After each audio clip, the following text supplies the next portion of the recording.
We welcome you to Irvine, California, and to a brand new season of Forester Baseball. Tonight, the Sturs have headed south to take on the Orange County Riptide for their first game of the season.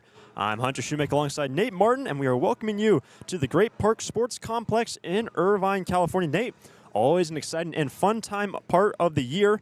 Start of a brand new season. Hunter, there is no feeling quite like opening day, and you can just feel the excitement oozing from the Foresters' side. Obviously, this isn't the Riptide's opening day. They played yesterday. They lost to the San Diego Bombers 7-3, but this is still a Riptide side that's given a lot of that the Foresters have been very competitive with. 1-2 last year on the road.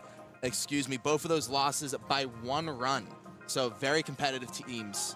When you look at opening day. Yes, today's opening day. When you look at what Bill Pintard will go to on the hill, Hudson Barrett, a southpaw who plays for UC Santa Barbara, just up the coast from where the Foresters play at Eddie Matthews Field at Santa Barbara High School. But really a 4-pitch mix for Barrett. Yeah, Barrett, he's a lefty, 6'5", tall on the mound, tall presence, and he's had a very interesting up and down career, kind of a roller coaster.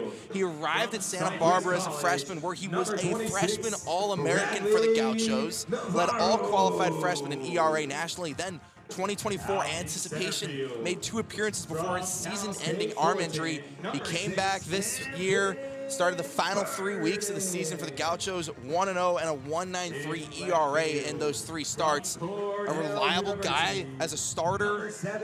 It makes a lot of sense why Pintard went to him to open the season for the Foresters. And Hudson Barrett, as you alluded to, ended up having Tommy John surgery and thus only having 3 appearances this year with the UC Santa Barbara Gauchos, 4 2/3 innings pitched, but he'll look to build his way up throughout the course of this season. We'll see a lot of Gauchos on the hill today and in the coming days, but the OC Riptide getting introduced on the field. The national anthem coming up. We'll step aside, and the first pitch coming up right after this from Irvine, California. Cal State Fullerton, number 51. Lee & Sons Plumbing and Heating is proud to join the Foresters family of sponsors this season. I, Conan, a third-generation owner, was proud to coach for the Foresters for several seasons. Just like the Foresters are champs on the field, Lee & Sons are champs off it. We're experts in every type of plumbing and heating service and repair, from leaks and clogs to heaters and faucets. Strike out your plumbing problems by calling us at 805-965-9586. Lee & Sons, the champions of plumbing and heating. 805-965-9586. Stir it up. Need a new copier for your office? Coastal Copy is the original copier dealer in the Tri-Counties and your authorized Kyocera dealer, offering complete sales, service, and supplies on a full line of Kyocera Task Alpha digital MFPs. And thanks to the latest in Kyocera mobile and cloud technology, we offer Kyocera's mobile print app, which allows you to access documents through your smartphone or tablet. Call us today to schedule your free assessment and quote. You'll see a difference because we go the distance. Call 1-800-995-8835. It's out of here. It's tough to tell whether that's another Foresters home run or one of the many flights going out of the Santa Barbara airport. With 22 daily departures and 11 direct destinations, including Chicago, Dallas, Las Vegas, San Diego, and Seattle, there's no need to drive and fly when you can take off local at the Santa Barbara airport. Prepare for a departure from the usual travel experience. Choose SBA and depart differently. a proud partner of the Santa Barbara Foresters.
We welcome you back to Irvine, California, and to the Great Park Sports Complex opening day for the Santa Barbara Foresters, a brand new season. And here is the opening day lineup for the veteran manager for the Santa Barbara Foresters, Bill Pintard. Leading off, Maddox Medino to bat first, playing defensively in center field. To bat second, the catcher, Brady Dallimore. Batting third, the third baseman, Easton Mamu. Batting cleanup, and at first, Caleb Hoover. In the 5-hole to bat. And also playing second base will be Sawyer Farr. To bat sixth, and in right field, Brenton Clark. To bat seventh, the shortstop, Easton Ruley. In the 8th spot, the DH, Vince Gambardella. And in the 9-hole hitter, in left field, Makani Nabarro. And we've already mentioned the starting pitcher today for Santa Barbara will be Hudson Barrett. But on the hill, the starter for the OC Riptide, Nate, will be Tommy McGuire. Yeah, McGuire, a righty, tall righty, 6'5", another tall versus tall righty-lefty matchup here. 4-pitch mix, you're looking at a 4-seam fastball, cutter, and then a slider and a changeup. That changeup, a pitch that he's going to be looking to use against the lefties of the Santa Barbara lineup. And you mentioned the lefties, Nate. A good amount in this starting 9 for Bill Pintard. Yeah, especially at the back end. He's going Gambardella and Nabarro, 8 and 9, both left-handed. Mandino, another lefty at the top of the lineup. So it's a tough matchup, of course, for the lefties. But, you know, they got a lot of experience. Mandino, especially, a solid leadoff guy that you can trust as he's walking up to the dish right now. And the Foresters will be wearing their all grays and the OC Riptide in their all whites on a cloudy and overcast day in Irvine. Same thing can be said up when the Foresters left Santa Barbara, got a little bit clearer skies through the Los Angeles area. But here is Maddox Mandino, who will bat from the left side. And on the hill, Tommy McGuire comes set and winds up the first pitch. And a little bit of a longer hold. Here it is. A fastball is spoiled down in the left field line, out of play over the bullpen, and that is strike one on Mandino. Yeah, Mandino, as we were saying, a left-handed hitter. 5'9", 170, but he is a fast guy. He's a guy that you want to get on base. He led his school, Louisiana Lafayette, in stolen bases this past year. Now here comes the 0-1 of Mandino. That's on the ground to the third baseman. Is a backhand, a diving play by Camden Sosa. Will the throw be in time? Yes, it was. Able to pick it off one hop was a former Forester, Johnny Rodriguez. Nice play by the third baseman and the first baseman to retire Mandino one away in the opening frame. It's a good start defensively for the Riptide. If you're head coach Brian Evans, you're pretty happy with that. Obviously lost the opening day game. And to see your defense, your infield perform strong to open up top of the first. Nice to see if you're Evans. So 1 out, bases clear here on the top of the first. Now it's going to bring up Brady Dallimore. Just recently graduated high school. Here comes the first pitch. This is going to be an off-speed, missing away at the knees to a man that stands at 6'4", 230, and he just graduated high school. Yeah, I mean, that's someone who drank a lot of milk growing up. But we were both pretty excited about this guy talking pre-game, and he's got a lot of pop on his bat. Here comes the 1-0, and it's going to be a fastball just clipping the outside edge. Brady didn't think so, but it's going to be 1-1 to the man who will be going to TCU come the fall next year. One of the few Horned Frogs on the roster for Santa Barbara. Bases clear, 1 out, just underway here in the first, no score. Here comes the 1-1. Dallimore will tap it down the first baseline. It rolled foul back into fair ground, and he's going to ground out 3 unassisted on the scorecard, 2 outs here in the first. Another solid play from the first baseman, Rodriguez, for the Riptide. As you mentioned, a former first Forester showing out against his former team. Yes. Johnny Rodriguez was a staple in the lineup last year for Bill Pintard and holding things down at first as he did really last year for the Sturs. But with the bases clear, 2 out, that's going to bring up Easton Mamu, who bats from the left side. Santa Barbara Foresters starting their long march to Wichita come the end of July. Here comes the first pitch. The left-handed batter, Easton Mamu, on its way, and the fastball will clip the outside edge, strike number 1. It's definitely nice to see, if you're McGuire, to see 2 of the first 3 batters you faced coming from the left-hand side immediately gives you an advantage on the bump. McGuire has that 4-pitch arsenal. Here's the 0-1. It's going to miss down, even the count 1-1. For Easton Mamu, plays his collegiate ball at UT Rio Grande Valley. One of the many boys playing from a school in Texas here this season, really consistently. Bill Pintard gets schools and players from the South region, the southeast portion of the United States. Here's the 1-1. That is down the left field line, out of play. It's now strike 2 on Easton Mamu. Bases clear, 2 out here in the opening inning. A very impressive campaign for UT Rio Grande Valley. 332 batting average, top 5 for the Vaqueros. Ended the season on a 14-game hitting streak as well, so he's rolling in hot into the summer for the Foresters. And one thing important to note for Santa Barbara, a little bit lean on the position players so far to start the year. A lot of their big guns, so to speak, still playing in super regionals. But with 2 outs, now 1-2. It's a bit of a delay on the hill, and now here's the 1-2 pitch. It's going to be an off-speed missing away, 2-2 to Easton Mamu. But to your point, that gives some of these guys who maybe don't expect to be in the lineup as much as the season roll on a chance to really impress Pintard. You know that you're going to have a lot of guys coming over as the season rolls on from big-name schools that are still playing. Here's your chance to show that you still belong in the lineup. Absolutely, and Mamu is the everyday starter at UTRGV. Here's the pitch, and it's going to skip in full count to the number 3 batter in the Foresters. The first 2 were retired here in the opening frame. Way to fight back from Mamu. Was down in the count, came back, 3-2 now for the lefty. On deck is Caleb Hoover. Can Mamu be the first man to reach base this season for the Sturs? With 2 out, coming set is McGuire, the right-handed starter, and here's a 3-2 pitch on the ground to the first baseman. Johnny Rodriguez fields it and underhand flips it to McGuire, and it will be a 1-2-3 inning for the starter for the OC Riptide. No score going to the bottom of the first. Hudson Barrett, the starter for the Sturs, out to the hill when we return.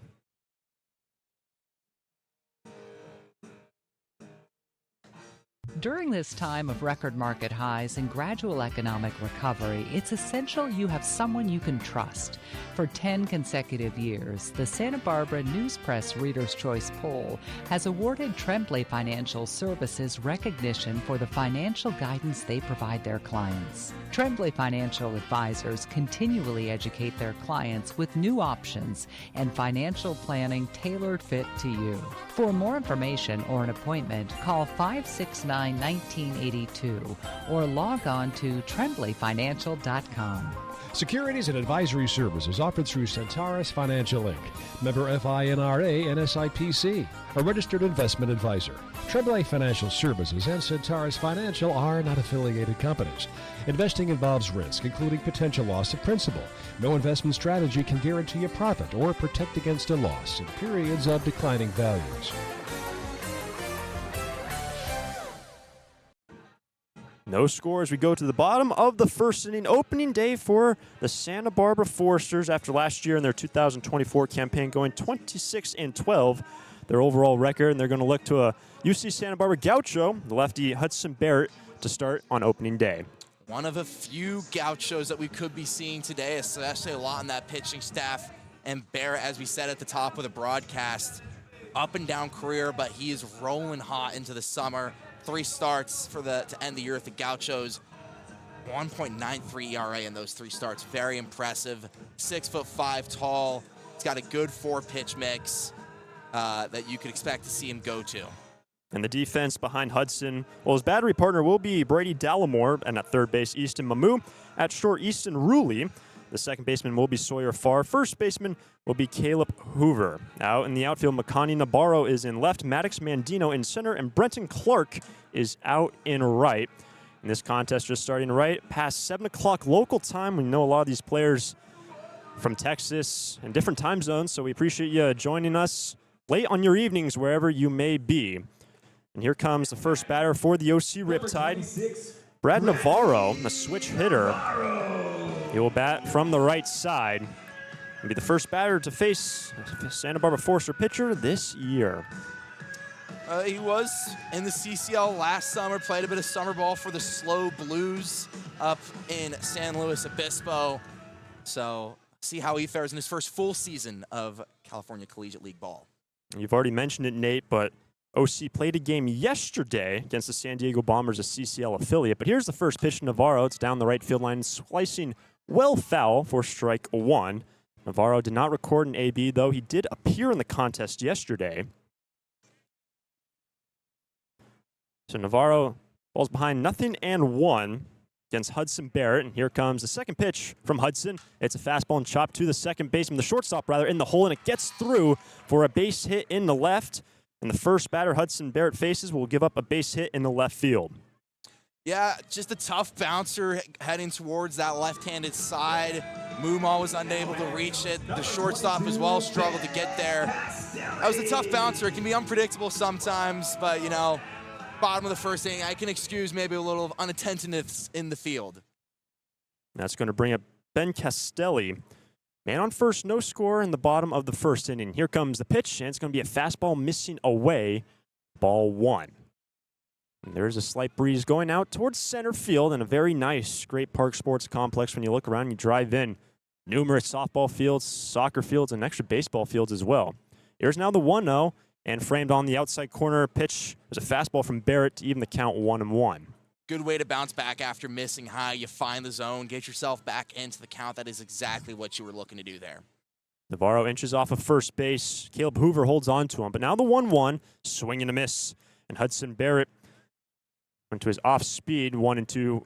Now the count to Ben Castelli. Yeah, Castelli, Cal Baptist just down the road here in Orange County. Had a pretty solid season there for the Lancers, .290 batting average. Here's the pitch, and it's just tapped off the end of the bat and rolling to the third base on deck circle. So Castelli stays alive. After Brad Navarro had a leadoff single for the OC Riptide. No score in the bottom of the first. And Hudson Barrett, the man who pitched 4 2/3 this year for the Santa Barbara Gauchos, coming back from an injury. Such a good arm. Bill Pintard goes to him to start their season. Here's the 1-2 pitch. In there, called strike three, and Castelli will go down looking. It looks like the fastball from Barrett, one away in the first. Great job there by Barrett. He struggled with the first fastball, first pitch, but he wasn't afraid to go back to it. Got him on the first strike with the fastball. Went off speed second, goes back to the heat to get the third strike. Just had him all over the place. So 1-on-1 out. No score in the first. That's going to bring up Camden Sos for the OC Riptide. And you've already mentioned it, Nate, but last year OC won the season series against the Foresters, and OC took the first 2 games in which the Sturs played the Riptide last year. Yeah, but they were close games. They were. 1-run losses in both of them for the Foresters. The other one a 4-run win. So here's Camden Sos, who bats from the right side. Navarro remains at first base for the Riptide, 1 out here in the first. Here's the first pitch, lined into center field. Maddox Mandino just has to trot back a couple paces, and he will make the catch. So 1 pitch, and that will record the second out. Camden Sos, the line out into center. Good job there. Another great result there for Barrett. You don't want to get these long at-bats to start it off. 1 pitch outs you'll take every day of the week in the first inning. Now coming to the plate, the man who was a key player last year for the Sturs, Johnny Rodriguez, will now stand in, playing against his former team. He went 2 for 4 last night in the 3-7 loss to the San Diego Bombers. Here's the first pitch. It's a slider. It's going to miss away at the knees. Ball 1. Yeah, Rodriguez, as you mentioned, played for the Sturs last summer. .253 average. Hit a home run as well. So pretty solid some decent pop on the plate for Rodriguez. Here comes the 1-0 pitch. And it's going to be a fastball missing away at the knees, so that's ball 2. 2-0 the count. Navarro remains at first. No score in the bottom of the first inning. And Hudson Barrett, the defense behind him, playing a double play depth, and Caleb Hoover holding on to the man at first base. Here comes the 2-0. Fastball missing away. Ball 3 to Rodriguez. I mean, maybe the Foresters pitching staff knows how dangerous Rodriguez can be. Very familiar with him from last summer. To follow Rodriguez would be Luke Johnson, should Johnny reach. But with 2 out, here is a 3-0 pitch, and Rodriguez will see a fastball high and away, and didn't look like Barrett was coming even close to the zone. As you said, I think even overheard a conversation on the bus talking about how they want to work around Johnny Rodriguez here tonight, and they were saying they did not want to come anywhere close to the zone, so a 4-pitch walk for Rodriguez. Definitely was not close to the zone. All 4 fastballs high. But it is something to note, definitely. Barrett struggled with the high fastball in the previous at-bat as well. Let's see if he can find the zone here against Johnson. First and second, 2 out. And here's Johnson, who bats from the right side. Here's the pitch. It's going to be a fastball low, as Brady Dallimore tried to frame and pull it back up to the zone. So ball 1. Gave it his best effort, but no cigar from Larry Pfister, the home plate ump. Look back to second base for the southpaw Barrett. And here's the 1-0 pitch. Fastball missing high and in. So 6 straight balls. Granted, it was a walk to Rodriguez. But the first 2 to Johnson, missing in and down. Alrighty, kind of digging yourself in a hole here. You got 2 on. You do have the 2-out cushion, of course. All it takes is 1 pitch, and you just get out of this jam. No score in the bottom of the first inning, but the OC Riptide looked to change that. One swing in the bat put something in play. Here is the 2-0, and that looked like it was right down the middle, and Barrett went to his fastball, strike 1. But I do like that take there from Johnson. You've seen Barrett being a little all over the place with that fastball. He's still up in the count 2-1. Big pitch right here. First and second, 2 out. Still scoreless here in the first. Here's the pitch, and it's up and out of play over the press box. Eye-looping foul ball off the bat of Luke Johnson. So it's now 2-2.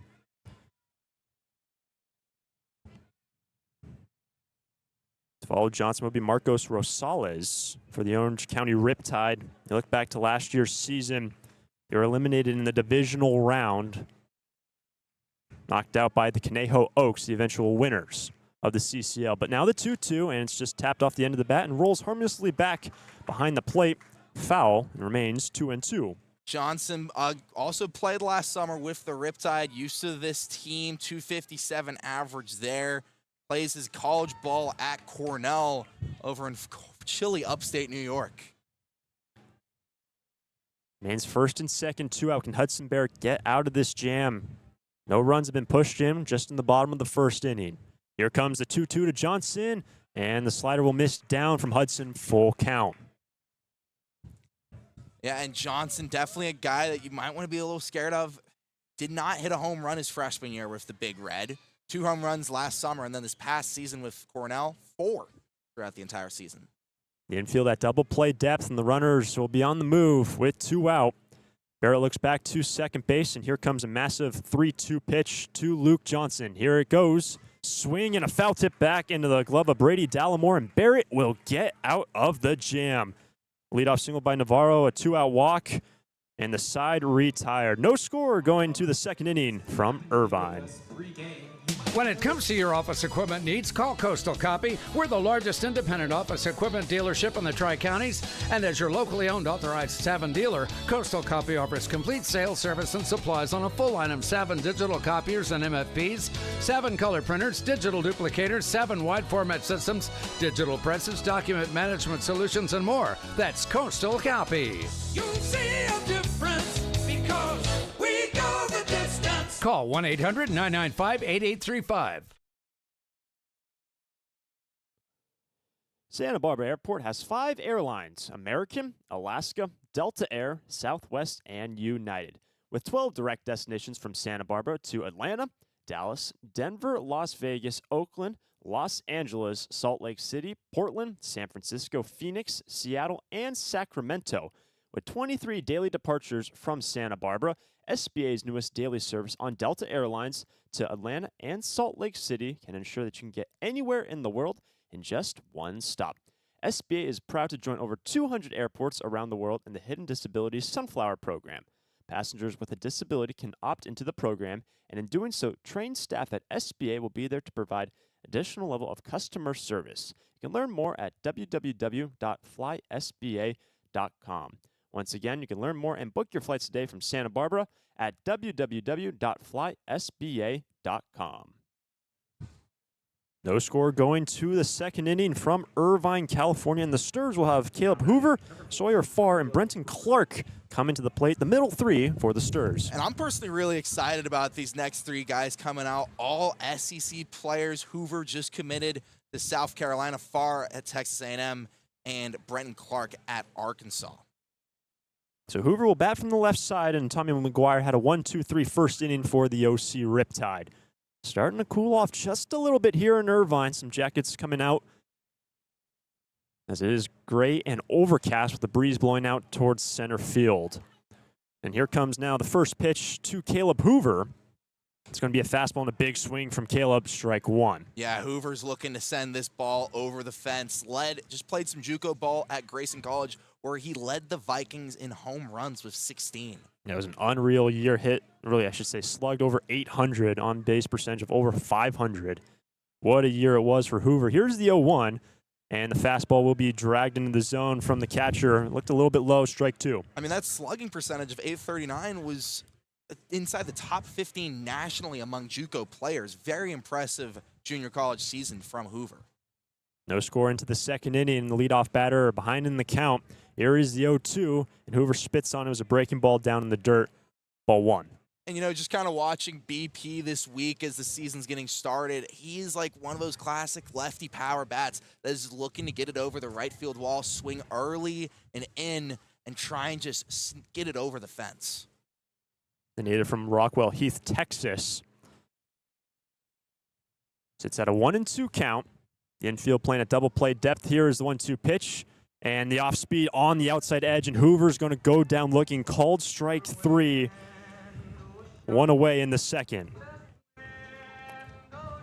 Yeah, that's a tough one to go down looking. It was outside, but you do usually give the advantage there to McGuire.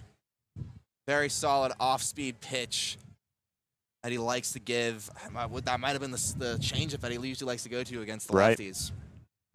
So the first four retired by the OC start, and that's going to bring up Sawyer Farr, man who plays for the Texas A&M Aggies, a switch hitter.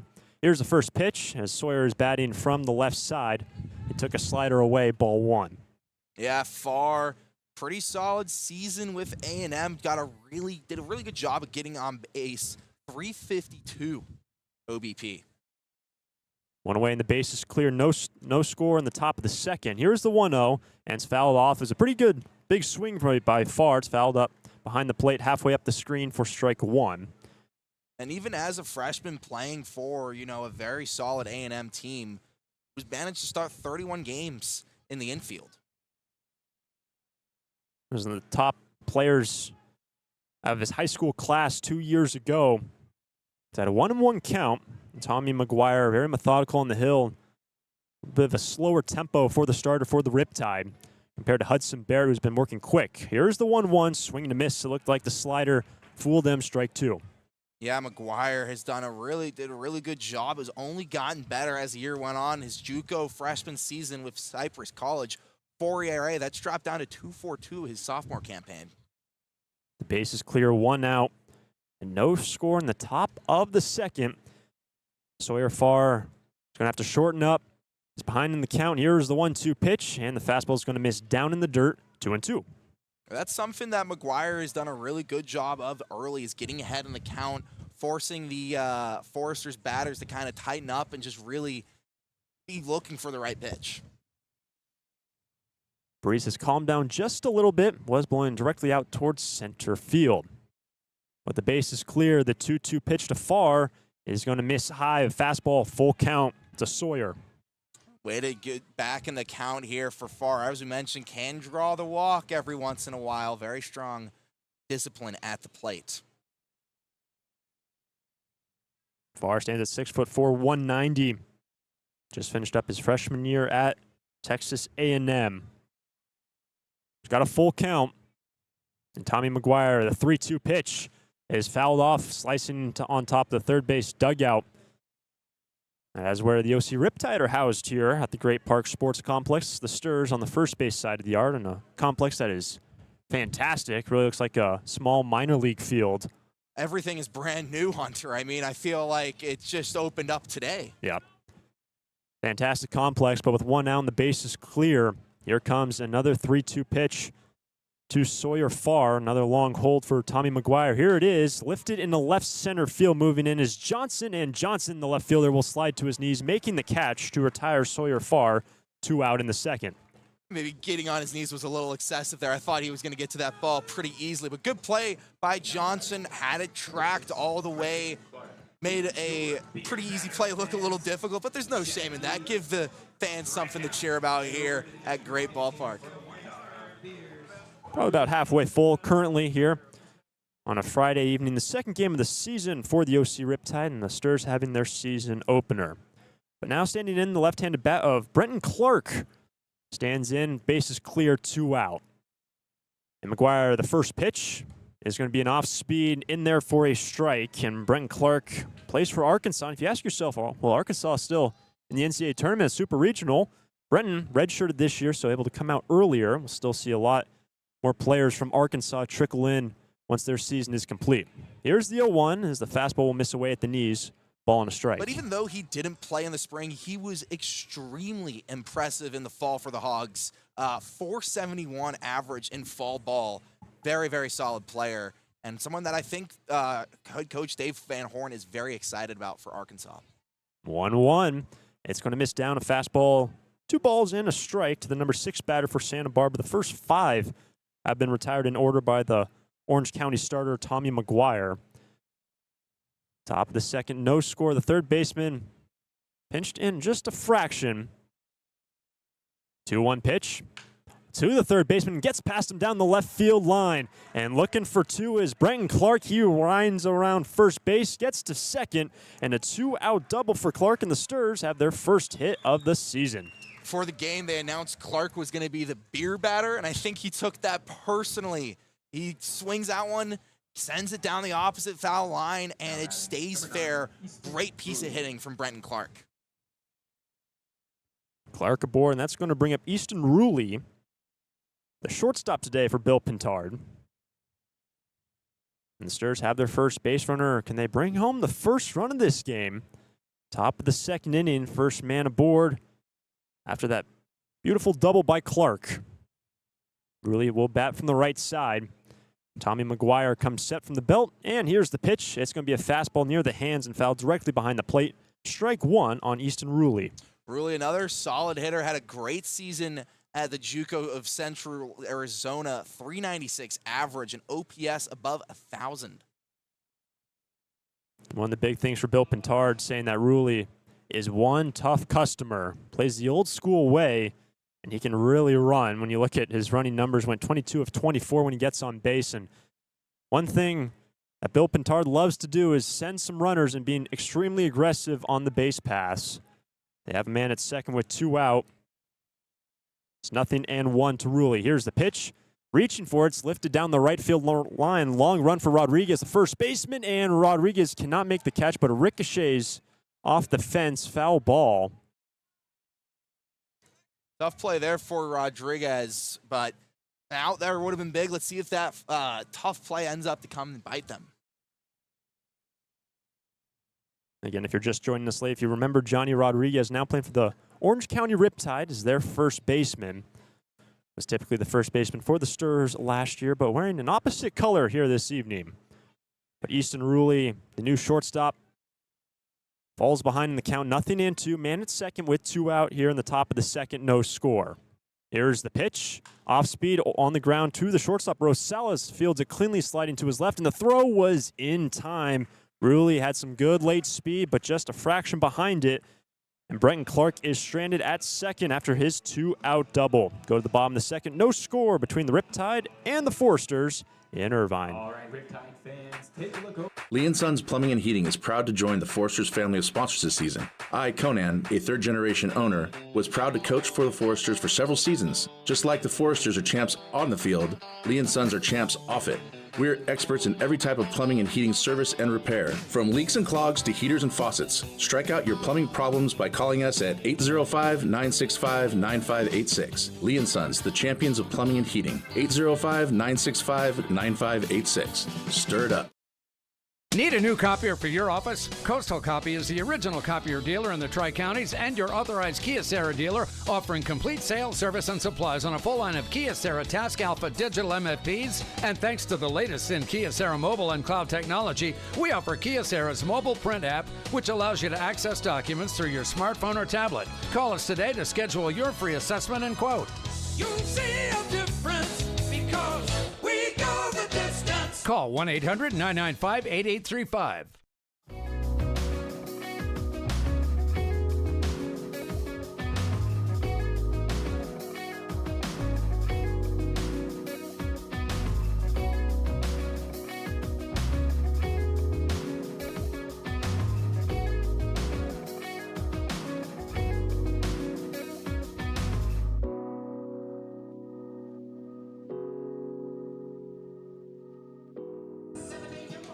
No score going to the bottom of the second inning. Hudson Barrett's going to face 6, 7, and 8. Marcos Rosales will lead things off, and Barrett did very well to work around some traffic. Gave up a leadoff single, gave up a walk, and struck out 2 in the first. Here comes the first pitch to Rosales. Is lined in the left field. Looks like a pretty comfortable play for Navarro, who is out there. 1 pitch and 1 out, as Rosales will line out to the left fielder, Makani Navarro. That's big for the Foresters right there to get a quick first out. Barrett struggled with some longer at-bats as the inning went on. So good way to get his first out on 1 pitch to start the second. Barrett, what a fantastic freshman year he had with UC Santa Barbara. Got derailed with an injury last year. Here's the first pitch to the next batter, Daniel Troncalli. It's going to find the outside portion of the zone on a slider, strike 1. Troncalli, the lone high school hitter for. Here's the second pitch on the ground to the second baseman. Sawyer Farr is there, fields it comfortably in the throw, well in time, and 2 quick outs for Hudson Barrett on 3 pitches. Yeah, and that was another very solid job by Barrett to just force some weak contact. That was grounded over to the second base side. Play made for the Foresters, and now just like that, you bring up Jake Evans with 2 quick outs. Nobody on. A way better second inning for Santa Barbara. Evans serving as the DH for the OC Riptide. Will bat from the right side rather. No EBs recorded so far this season. And here comes the first pitch. It's going to miss inside on a fastball from Barrett. Ball 1. Yeah, Evans, one of a few Long Beach State dirtbags on the roster for the Riptides. Struggled a bit this season, though, in Long Beach. There's the 1-0. And it's going to miss down. Actually, it did look like it hit his foot. They're going to put him on first base. It looked like it clipped the back foot of Jake Evans. So a hit batter for Hudson Barrett to continue this inning. This hit batter is brought to us by Alta Orthopedic. Ouch, that looks like it hurt. This hit by a pitch brought to you by AltaOrthopedics.com. Got hurt? Call them. So Evans aboard. That's going to bring up the 9-hole hitter, Camden Burdick. No score in the bottom of the second. Here's the pitch, as Burdick will take a fastball at the knees. In there for a strike. Good delivery from Hudson. Strike 1. Way to bounce back and not let that HBP get in your head. One that just barely clipped him. You feel a little unfortunate there for Barrett, but he shows no signs of being bothered. Here's the next pitch, and it's a swing and a miss. Off speed this time from Hudson. He's quickly ahead, 0-2. Much faster tempo that Barrett's working on the hill compared to Tommy McGuire. Barrett says looking at first, and he's ready to fire. Here's the 0-2. Fastball is in there, called strike 3. So Barrett hits the batter in 3 straight strikes to retire Camden Burdick. And we are headed to the third. No score between the Sturs and the OC Riptide. It's out of here. It's tough to tell whether that's another Forester's home run or one of the many flights going out of the Santa Barbara Airport. With 22 daily departures and 11 direct destinations, including Chicago, Dallas, Las Vegas, San Diego, and Seattle, there's no need to drive and fly when you can take off local at the Santa Barbara Airport. Prepare for a departure from the usual travel experience. Choose SBA and depart differently. A proud partner of the Santa Barbara Foresters. During this time of record market highs and gradual economic recovery, it's essential you have someone you can trust. For 10 consecutive years, the Santa Barbara News Press Reader's Choice Poll has awarded Tremblay Financial Services recognition for the financial guidance they provide their clients. Tremblay Financial Advisors continually educate their clients with new options and financial planning tailored fit to you. For more information or an appointment, call 569-1982 or log on to tremblayfinancial.com. Securities and advisory services offered through Centaurus Financial Inc., member FINRA and SIPC, a registered investment advisor. Tremblay Financial Services and Centaurus Financial are not affiliated companies. Investing involves risk, including potential loss of principal. No investment strategy can guarantee a profit or protect against a loss in periods of declining values. Back in Irvine, California at the Great Park Sports Complex, no score heading to the third inning. The Sturs have 8-9-1 coming up.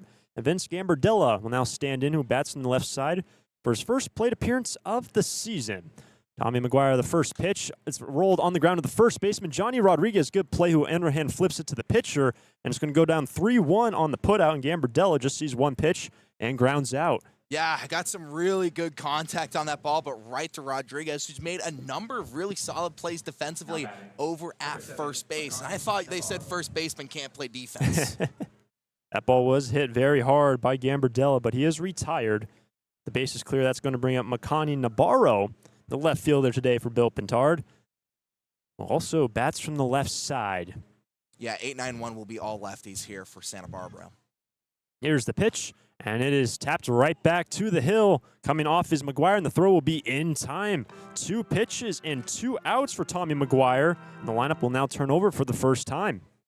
Yeah, another solid play from defensively from a position that's not really known for its defense. Great play by McGuire on the mound to hustle over and pick up that ball and toss it over to the first baseman.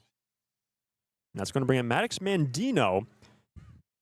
Grounded out to the third baseman in his first look at Tommy McGuire. But no score, now 2 out, bases clear. And McGuire, the first pitch to Maddox, is going to miss down on a fastball. Ball 1. Mandino wrapped up his sophomore year at Louisiana Lafayette. Was a very solid player for them. Appeared a lot in the outfield, center field specifically, for the Raging Cajuns. Now the 1-0 pitch to Maddox. It's going to be in there on a slider, 1-1. And also Mandino, a two-way player, has had some time on the hill as well. This past season, pitched 6 innings. And even Bill Pintard yesterday during BP was saying, hey, you're going to throw for me a little bit? So we'll have to see if Mandino will get on the bump for Bill Pintard this season. Here's the 1-1. And the off-speed is going to miss away at belt height to the lefty, ball 2.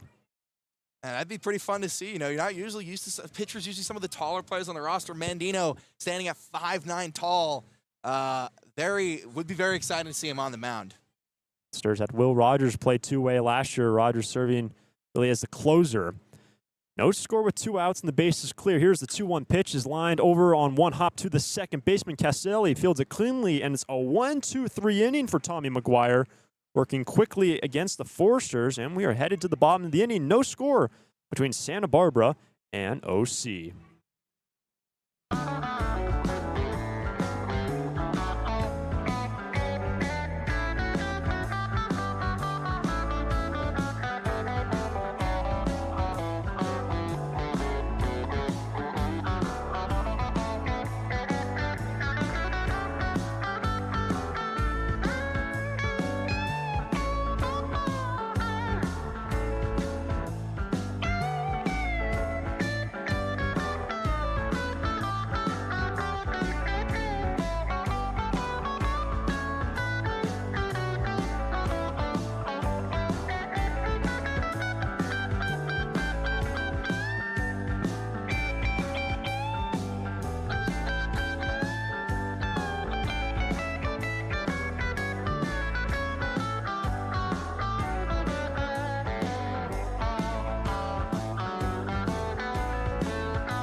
No score into the bottom of the third inning, and Hudson Barrett has struck out 3 the first time through, and he's going to face 1, 2, and 3. First time the lineup will turn over for the OC Riptide, who got knocked out of the CCL postseason in the divisional round last year, lost the eventual winners, the Conejo Oaks, and of course Santa Barbara does not play in the CCL postseason. They go to the NBC tournament in Wichita, Kansas, and that's what all these games are building to, Nate. 35 games on the regular season docket, looking towards Kansas. It's a marathon, not a sprint, Hunter. Yes, sir. So here's Brad Navarro. We'll get his second look at Hudson Barrett. Here's the pitch. It's a fastball in at the knees and a little bit of a shimmy back from Navarro, missing in for ball 1. Yeah, the top of the order is where Barrett had some hard times with in the bottom of the first inning. Some longer at bats, some guys getting some decent contact. There's that swing and miss stuff that was also showcased in that first inning. 2 strikeouts. It's the count now 1-1 to Navarro, who has the lone knock of the ball game for the Riptide, a leadoff single into center field. It's at a 1-1 count now, and Barrett, the southpaw. The 1-1 delivery is a slider in there for a strike, 1 and 2. What that he really likes doing is on those 1-strike pitches, going off speed, really opens him up on the 2-strike pitches. Does he go fast? Does he slow it down again? Now the 1-2 pitch, fastball swing and a miss, and Navarro well behind it, 1 away in the third. Definitely was sitting off speed, which I'm a little surprised by because oftentimes when Barrett does go to that off speed on the second strike, the third one's going right back to the heat and got Navarro swinging for his 4th K of the day. That's going to bring up the first strikeout victim for OC Riptide against Hudson Barrett, Ben Castelli, the number 2 batter. Here comes the pitch. It looks like it might have been the sweeper from Hudson, missing high and away for ball 1. No score in the bottom of the third. 1 down, the base is clear with the OC Riptide. Ben Castelli at the plate. Quickly, the 1-0 pitch. Fastball is fouled directly behind the plate, halfway up the screen. 1-1 for Castelli. Good job getting some contact there, but it still counts the same 1-1 count now. Do we see Barrett go back to the off speed? Now it's 7:43 local time. The stadium lights flicked on 10 minutes ago. Here's the 1-1. And it just clips the outside edge, 1 and 2 on Ben Castelli. Off speed again. Let's see if he speeds it up. I know it's something that is in the back of Barrett's mind, but maybe you go off speed just to freeze him. Went to the fastball against Navarro, but here's the 1-2. And just tapping it off the end of the bat was Ben Castelli. Rolls it slowly towards the third base dugout where his teammates are housed. It remains 1 and 2. Castelli, very solid JUCO career so far. He had 333 at Saddleback, committed to Cal State, where he had a pretty solid year this past year for the Lancers. No score with 1 now in the bottom of the third. The 1-2 pitch is lifted down the left field line, well foul, and it looks like it slices well past the bullpen, even to some of the other complexes here at this massive complex in Irvine, soccer fields, softball fields, other baseball fields. I think they got an ice rink as well. Why not? Here comes the 1-2 now to Castelli, and he fouls it back again. Barrett maybe struggling a bit to put him away. That's a couple of foul balls in a row for Castelli, all of them going to the backstop.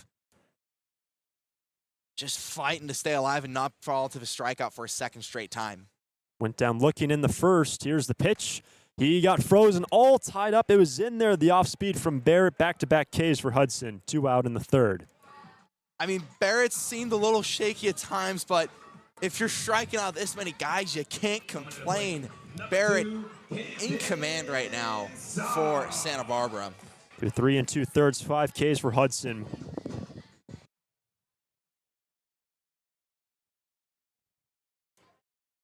Here comes the first pitch now to Camden Sos. It's going to be a fastball right at the outer edge for a strike. 0-1. Sos 0 for 1. And on the year now 0 for 5 when you look back to yesterday's contest against San Diego Bombers. The line out to center. Here's the 0-1, and it's going to miss down. Another heater from Hudson, 1-1. So saw his role decrease with TCU this past spring. It was a bit of a started a couple games as a freshman, no starts as a sophomore. 1-1 is just missing away the off-speed, the changeup from Barrett. Ball 2. And so should be mentioned in the portal as well. Maybe looking for a new home after a decreased role in TCU. The 2-1 pitch nearly grazed the left hand of the Right-handed batter of Sos missed inside ball 3. Currently scoreless in the home half of the third. 2 out and the bases clear. The Sturs playing at double play depth. Here's the 3-1. And the fastball right down the middle, full count. You should have known you were getting something in the zone. If you were Sos, that's a 3-1 count. That's a hitter's count. You got to take advantage of that if you're the sophomore. Should Sos reach, Johnny Rodriguez, the former Stir, stands on deck for the Riptide, but now the 3-2 pitch. Swing and a miss, and Hudson Barrett strikes out the side. Gives a grunt on the hill of satisfaction. 6th strikeout of the day for Hudson, and we head to the 4th. No score in Irvine. Need a new copier for your office? Coastal Copy is the original copier dealer in the Tri-Counties and your authorized Kyocera dealer, offering complete sales, service, and supplies on a full line of Kyocera Task Alpha digital MFPs. And thanks to the latest in Kyocera mobile and cloud technology, we offer Kyocera's mobile print app, which allows you to access documents through your smartphone or tablet. Call us today to schedule your free assessment and quote. You'll see a difference because we go the distance. Call 1-800-995-8835.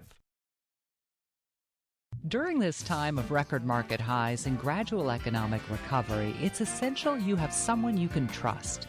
For 10 consecutive years, the Santa Barbara News Press Reader's Choice Poll has awarded Tremblay Financial Services recognition for the financial guidance they provide their clients. Tremblay Financial Advisors continually educate their clients with new options and financial planning tailored fit to you. For more information or an appointment, call 569-1982 or log on to tremblayfinancial.com. Securities and advisory services offered through Centaurus Financial Inc., member FINRA and SIPC, a registered investment advisor. Tremblay Financial Services and Centaurus Financial are not affiliated companies. Investing involves risk, including potential loss of principal. No investment strategy can guarantee a profit or protect against a loss in periods of declining values. No score into the 4th inning, and the Sturs have 2-3-4 coming up, and Brady Dallimore now at the dish. Here comes the first pitch. It's going to be a slider missing away. Brady today, 0 for 1, the ground out to first base in his first look at Tommy McGuire. Yeah, Dallimore, younger guy on the team. He's only just a rising freshman heading off to TCU. A bright future for Brady. Here's the 1-0 pitch and a massive rip, chasing the high fastball 1-1, hit nothing but air. And boy, can he swing that bat. A career batting average at Palo Verde High School of .458. Not too shabby, huh? Not too shabby at all. He leads off the Sturs. No score into the 4th. And here comes the 1-1. Dallimore is going to take a fastball for a strike, inner half of the plate, 1-2. It's not like we've really noticed a lot of offense this game. It's been a pitcher's duel, but in different ways. I'd say McGuire has done a lot better job. If Barrett's been the strikeout guy, McGuire has been relying on his defense, forcing the weak contact and getting easy ground balls. Here's the 1-2 pitch. Swinging off the end of the bat. Looked like the slider nearly got Dallimore, just able to get a piece of it to send it back into the backstop just to the right of the plate. And it remains 1-2. And to that point, Nate, just a single hit for either side so far. OC got theirs in the first. The Sturs got theirs in the second. Now the 1-2 pitch to the leadoff man, Brady Dallimore. Here it is. Fastball misses in, 2-2. Trincale tried to play that off as if it was a strikeout. Instead, did a really good job from Dallimore to stay strong, not swing, despite having some inexperience compared to a lot of the guys on the field, not showing it on the field. McGuire coming set, the right-handed starter for the OC Riptide. 2-2 pitch to Dallimore, swinging just off the end of the bat. Looked like that slider again from McGuire, but just able to get a piece of it was Dallimore. Yeah, doing a good job of staying alive. McGuire's trying to get him to swing and miss on that slider, but Dallimore is just not giving in. On the righty-righty matchup, Dallimore just peppered off a couple. Leadoff man sees the 2-2 pitch, check swing. It looked like he went around. Yes, he did, and the catcher will just slap the tag on him. And Dallimore will go down swinging, 1 out in the 4th. Finally got him with the slider. It was maybe bound to happen, maybe it wasn't. That time Dallimore just went around a little too much, was maybe a little out of time there, maybe was expecting some heat. Dallimore retired, and that's going to bring up Easton Mamu. 0 for 1 and a ground out to the first baseman back in the first, and he gets his second look at Tommy McGuire. Infield playing straight away, as is the outfield on a cool night in Irvine. Here's the pitch. Check swing was missing down low, and was able to lay off of it for ball 1. And the weather has been a little bit cooler here in Southern California. Some heavy cloud cover up in Santa Barbara for the Stars when they've been practicing the last couple of days. But with no score in the top of the 4th, here comes the 1-0 pitch, and it is lined in on top of the third base dugout. Now to play foul. 1-1 for Easton Mamu. Yeah, I wouldn't say Mamu is used to the cold coming from El Paso, Texas. Definitely gets hot over there in the western part of the state. One of many Texans on the roster, as we mentioned, for the Stars. McGuire from the belt. 1-1 pitch to Mamu, and this is lined up the middle. Can the shortstop get there? No, he cannot. It's a base hit into center, and Easton Mamu with 1 out as a base hit in the 4th. And that's just what he does. Ended the season for the Vaqueros on a 14-game hitting streak. Just sneaks that one past the shortstop. Some weaker contact, but it doesn't matter how you do it. If it sneaks past the infield, it counts as a hit, and that is exactly how Mamu gets on base to bring up Caleb Hoover. Second knock of the day for the Stars. Brenton Clark had a double with 2 out in the 2nd. Johnny Rodriguez will hold on to Mamu now at first, and here comes the first pitch to Caleb Hoover. The delivery will miss high and away on a fastball. That is ball 1. Hoover has some pop. Finished second in RBIs for the Grayson College Vikings this past season. McGuire from the belt with a runner behind him. The 1-0 pitch. The slider is in there for a strike. 1-1. And for Hoover, we talked about it earlier, the slugging over 800, and rightfully so, getting picked up by South Carolina. Well, he will go next year. What a year it was for Hoover at Grayson College. Can you work around Mamu, who is now at first? Here is the 1-1. Off speed is over to the second baseman. This might be 2. They flip to second. They get 1. And over to first to turn 2. A 4-6-3 double play. And Tommy McGuire only has to face 3 in the 4th. We're going to the bottom of the inning. No score between the OC Riptide and the Santa Barbara Foresters from Irvine, California.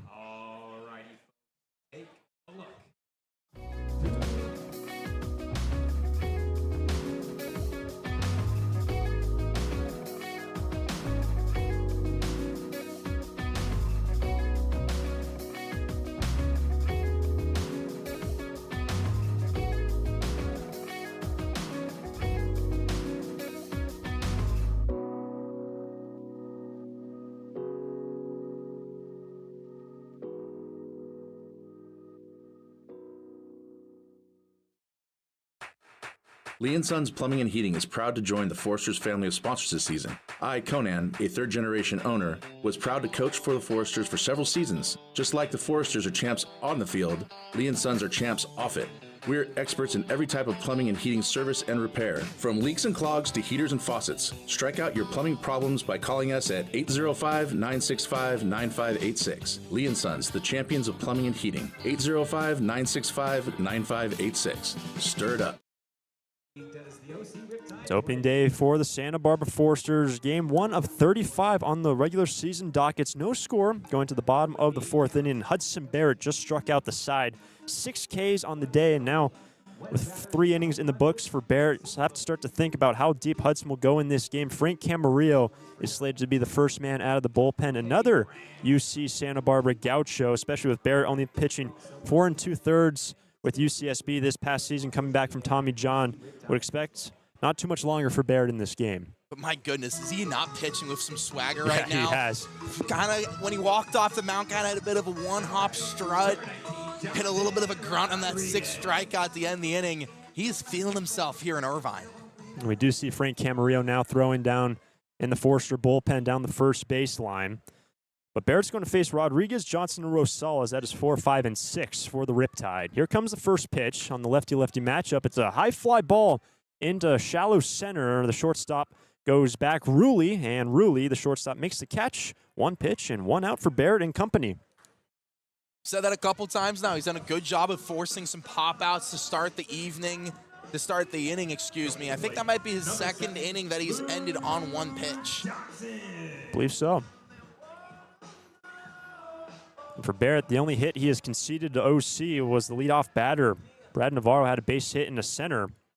Other than that, there was a walk and hit batter, but everyone else retired. Here's the first pitch. It's a fastball in there to Luke Johnson, 0-1.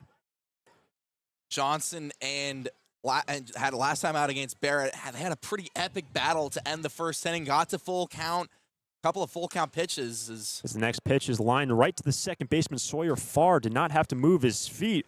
So working quickly again, Barrett 2 up, 2 down in the fourth. Quite the contrast to their first battle, as I was saying. I mean, that one was a couple 3-2 pitches in a row.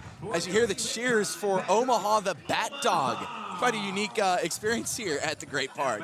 And you heard Nate correctly, Bat Dog. Was it a Golden Retriever mix? Golden Retriever mix with a Shepherd. This is the actual Bat Dog bringing back the bats to the third base dugout. You got to love it. Saw one of the interns playing catch with her in the outfield.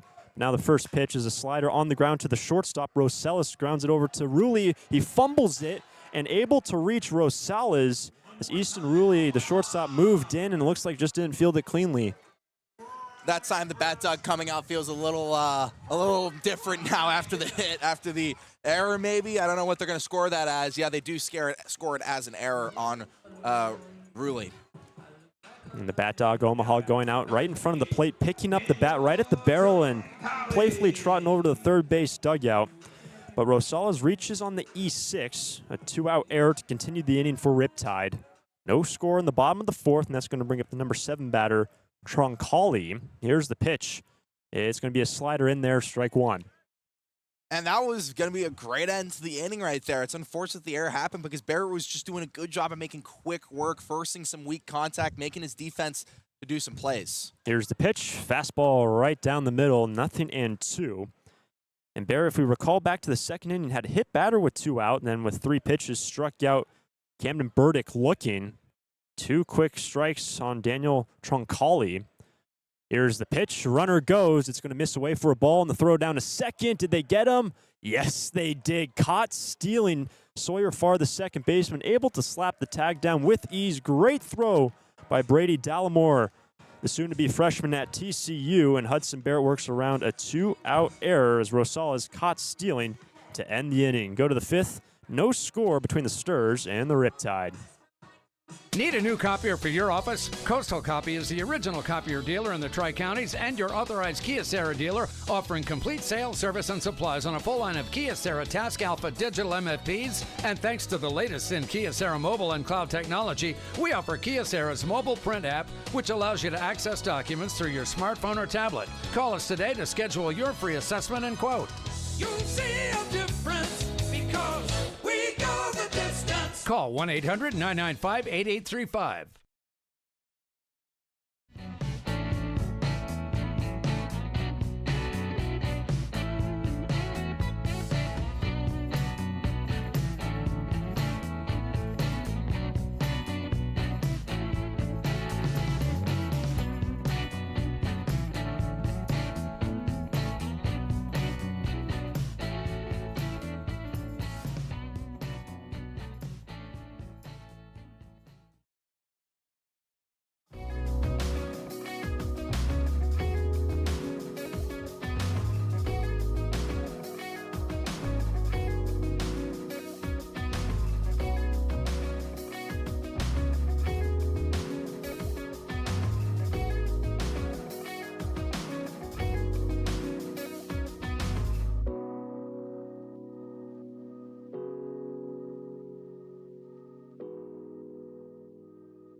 Back in Irvine, and for the first time, OC Riptide will go to their bullpen. Tommy McGuire, the starter for the Riptide, going four innings, giving up 2 hits, no runs, no walks, struck out 2, and Dylan Blakey will now take over. Yeah, Blakey working with a 4-pitch mix. You got 2 fastballs, the 4-seam and the 2-seam. And then if he wants to slow things down, can go to the changeup or the slider. A 4-seam topping up around 94. The slider can go as low as 78, so a big variety in terms of velocity. Blakey plays with Texas Tech The lefty now on the hill for the Riptide. Just 3 hits combined between these two teams through 4 innings. No score heading into the 5th. And the Sturs are going to have Sawyer Farr, Brenton Clark, and Easton Ruley. That is 5, 6, and 7 scheduled. Yeah, and of course, Texas Tech. There's a couple of Forsters coming from Texas Tech as well, so a little Red Raider showdown here in Irvine. Blakey didn't get too much action with Texas Tech, though. Had some solid, just wrapped up some summer ball experience, actually. Played up in Alaska in 2023. Played some JUCO ball with Saddleback just down the road here in OC. So he's gone all around the country, but back here at home in Irvine, where he resides. Sawyer Farr, the switch hitter, will now bat from the right side. He's 0 for 1. He's got a line out into left. And here comes the first pitch from Blakey on its way. Fastball will miss high upstairs. Ball 1. Far taller guy, 6'4", switch hitter. Just a really exciting guy to have in the lineup if you're Coach Pintard. Now the 1-0 pitch to Sawyer. Swing and a miss. Fooled there, and that's going to even the count at 1. You mentioned Bill Pintard, now in his 31st year as the manager. Took over in 1995. He's been with the Forsters even before that as a bullpen coach and pitching coach. So the legend of Bill Pintard will continue to grow larger with 10 NBC championships to his name. Here's the 1-1. Off speed is lifted in the infield, drifting into foul ground. Maybe a chance for the catcher on the right side, but will fall 3 rows deep on the first base side of the park out of play. And that is strike 2 on Sawyer Farr. Yeah, very lucky there. It could have gone out, but he just was a little too under it. Goes foul. Farr looking to send it deep, get the first run on the board for either side. Just 2 hits so far today for the Sturs, Mamu and Clark is standing on deck for Santa Barbara.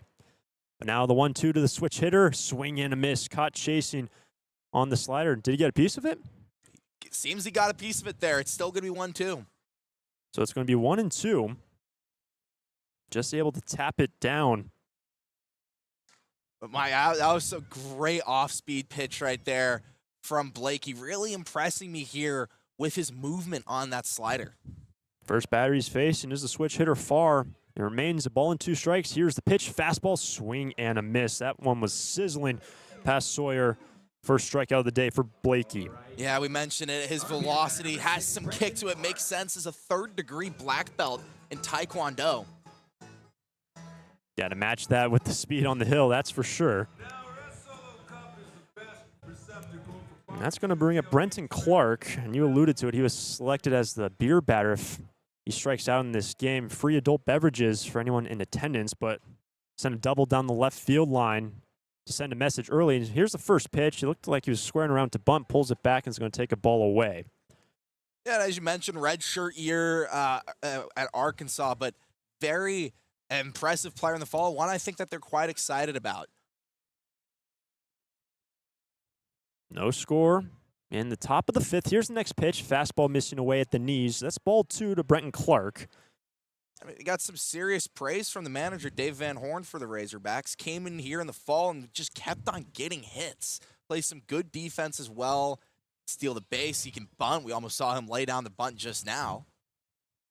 Base is clear, 1 out. Here's the 2-0, and it's fouled and slicing over the third base dugout into the screen. 2-1 for Brenton. Of course, Arkansas had a pretty solid year this past season. Was currently in the Super Regional against Tennessee, one of 4 Razorbacks here that will be spending their summer in Santa Barbara. It's a lot.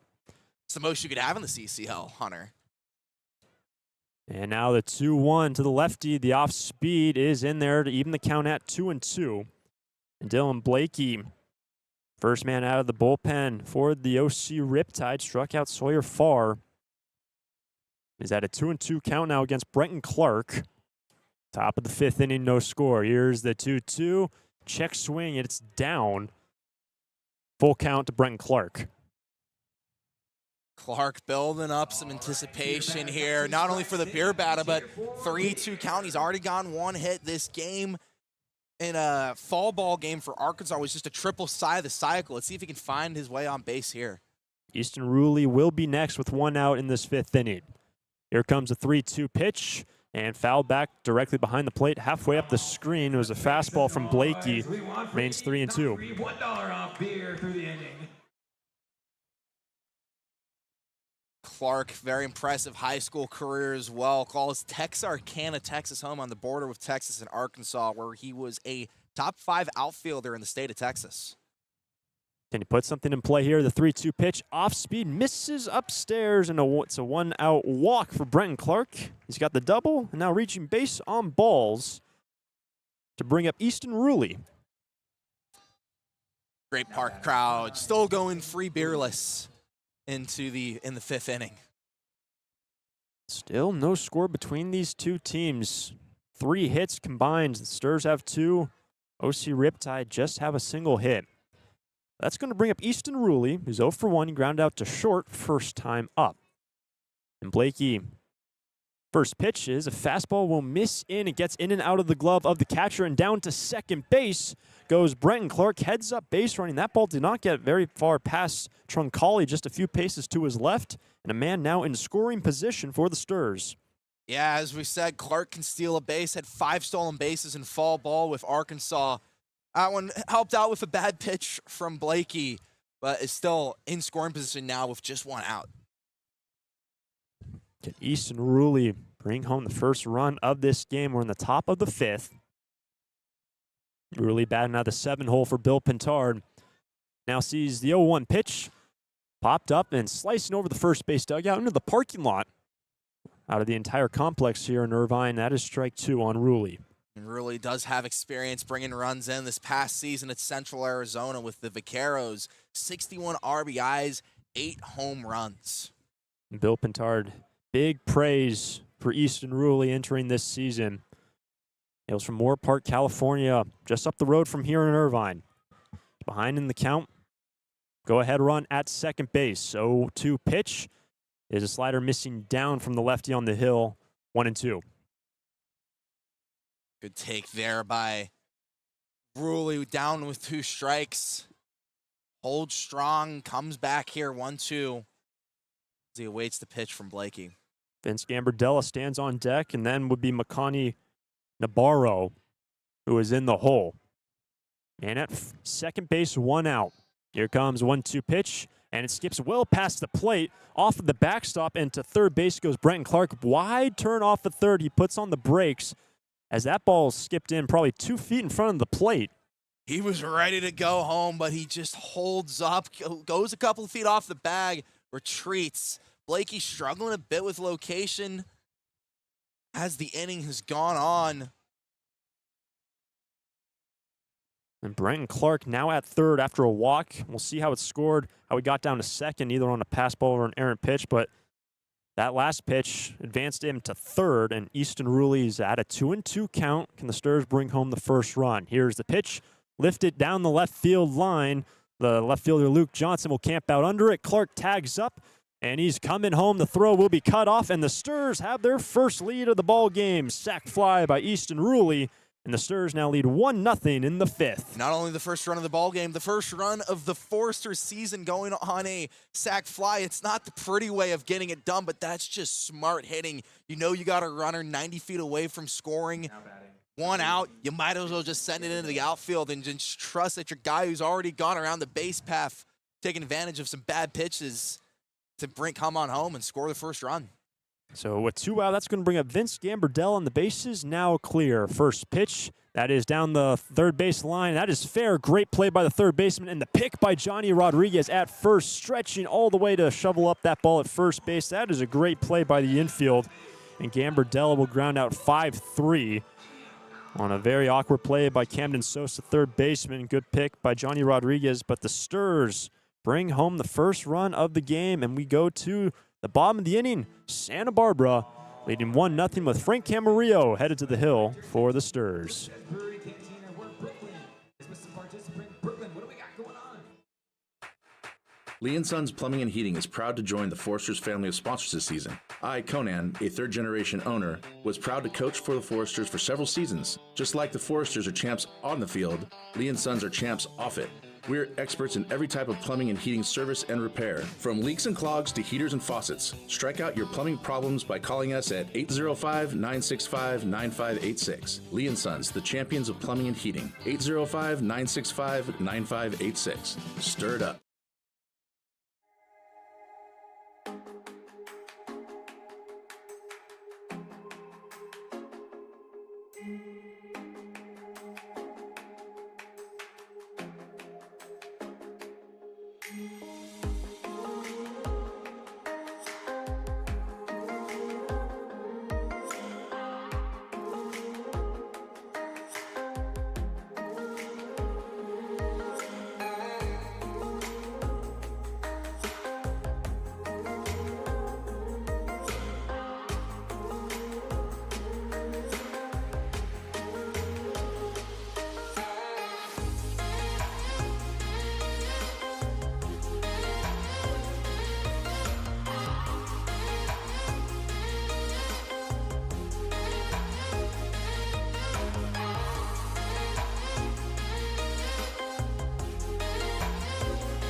Into the bottom of the 5th inning, and the Sturs will go to their bullpen for the first time this season. Hudson Barrett, the starter, going 4 innings, only a single hit, no runs, walked 1, and struck out 6. What a start it was for Hudson Barrett. As now Frank Camarillo will take over. Gaucho gives way to another man who plays for UC Santa Barbara. He's going to face the bottom 3, with Santa Barbara leading 1-0 in the bottom of the 5th. Here comes the first pitch, and it's going to be a slider working its way down and in to the right-handed bat of Daniel Troncalli. Ball 1. Yeah, Camarillo, another tall pitcher from the Gauchos, 6'4", 205. The 1-0 is a fastball blazing right past Troncalli, swing and a miss, 1-1. And definitely working a lot quicker than any of the other pitchers that we've seen so far. That one, I mean, just like it felt like almost like 10 seconds after the previous pitch. Here's the 1-1. Another fastball, this time down low for ball 2. I mean, you hear people talk about all the time about pace of play in baseball. You Yes. introduce the pitch clock. I don't think Frank Camarillo would have a problem with that at all. I don't think so. Here comes the 4th pitch, the 2-1. On the ground to the second baseman, sliding over just a fraction to his right is far, and the throw well in time. And Daniel Troncalli grounds out 4-3 for the second time this game. 1 out in the 5th. Good play there by the second baseman. Way to get over by far. Field it as the bat dog comes out again. I'm gonna have to bring that up every time, Hunter. It's I just, know you can't. You can't. It's not too mention cute. it. It's too cute. A golden retriever and Now batting number 49. German Shepherd mix, wasn't it? Shepherd mix, yeah. But now it's Still 1 a out. puppy. Yeah, still a puppy. 3 years old. Here is Jake Evans. First pitch is a fastball, just clipping the inside edge to the right-handed batter for strike 1. And the Sturs did take the first lead of this ball game with a sac fly by Easton Ruley. Scored Brenton Clark. It's 1-0 the score. Here's the 0-1 as a slider missing down and away. A ball and a strike to Jake Evans. Yeah, Evans last time struggled, couldn't get on base. Here with Riptide, just spent his spring with the Dirtbags of Long Beach State. Showcase some pop. 1-1 will miss down and away on a slider from Frank. 2-1. And on the way down, we pass the Walter Pyramid on the campus of Long Beach State, where the volleyball teams and basketball teams play. Here's the 2-1, and it is a literal pyramid. And you go down the 405. There's a giant blue pyramid off to the right towards the coast. But it's now 3-1 to Jake Evans. Bases clear, 1 out. Bottom of the 5th. Santa Barbara lead by a run. And Camarillo, 3-1 offering will miss inside. That is ball 4. The fastball missed, and Evans aboard for the second time he was hit, and now works a walk against Frank Camarillo. Yeah, Camarillo has 3 pitches that he can go to. You've seen him go to the fastball, the slider. Also has a changeup that he likes to throw in there as well. So very interesting to see how he continues that, to mix in those different pitches. Relief arm makes sense. He's got a little less options than maybe a starter would. Here's the number 9 hitter, Camden Burdick. 0 for 1 with a strikeout. Here's the first pitch. The fastball will miss down. That is ball 1. Yeah, Camarillo has been playing for a couple years now with UCSB. Previously was at Moreno Valley High School, where he was a all-CIF Southern Section player as that one fouled off. Second pitch. The AB to Burdick. Just rolled down the first baseline, foul. 1-1. Top of the order is on deck for the OC Riptide, who trail by a run. Only 3 hits still between the two teams. Here's the 1-1. Fastball in near the belt, but it clips the inside half of the plate for strike 2. Good job finding the zone there for Camarillo. He does have a little bit of pressure on with the runner on first and the top of the order on deck. 1-2 pitch, slider on the ground, right side, tough play for Sawyer Farr, diving to his right, and they get the force out at second base. Fantastic play by Sawyer Farr, dove to his left towards first base, stopped that baseball, and Easton Ruley covering second to get the force out, and Burdick aboard on a fielder's choice. If you look at our roster online, they list Sawyer Farr as an outfielder. That was a great play, even for an infielder. He dove down, slid out, scooped up the ball and tossed it to second just in time to get the force out. Could have gone the easy way and get the out at first, but instead gets the lead runner out. So now 2 out, man at first, and here comes the first pitch. It's a slider to Navarro, swung right through it for strike 1. Navarro mixed bag so far, struck out his last time up against one Gaucho pitcher in Barrett. Down here to Camarillo.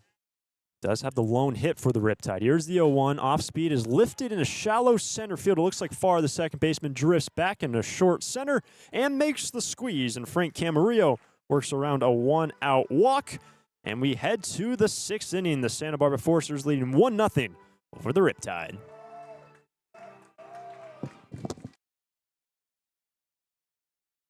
During this time of record market highs and gradual economic recovery, it's essential you have someone you can trust.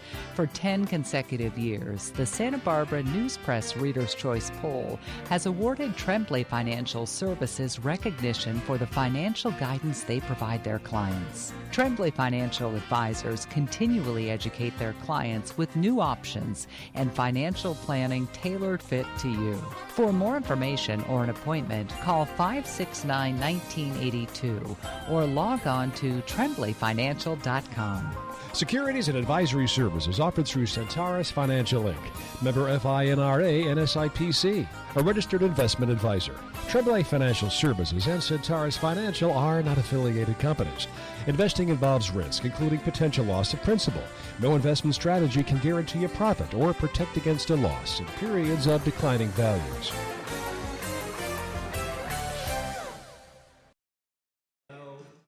Back in Irvine, California, opening day for the Santa Barbara Foresters. They lead 1-0 over the OC Riptide as we roll to the 6th inning. Relief pitcher for the Riptide, Dylan Blakey, remains on the bump, and the Sturs will have 9-1-2 coming up. Makani Nabarro will lead off this inning. Yeah, our pitcher here, Blakey, struggled a bit with some of his command. A couple of balls went to the backstop, and that ended up, being costly. It allowed the runner, Brenton Clark, to move around the base paths and allowed Easton Rowley to get the sac fly to score him. Now 9-1-2, the lefty back-to-back, and Nabarro and Mandano to start things out.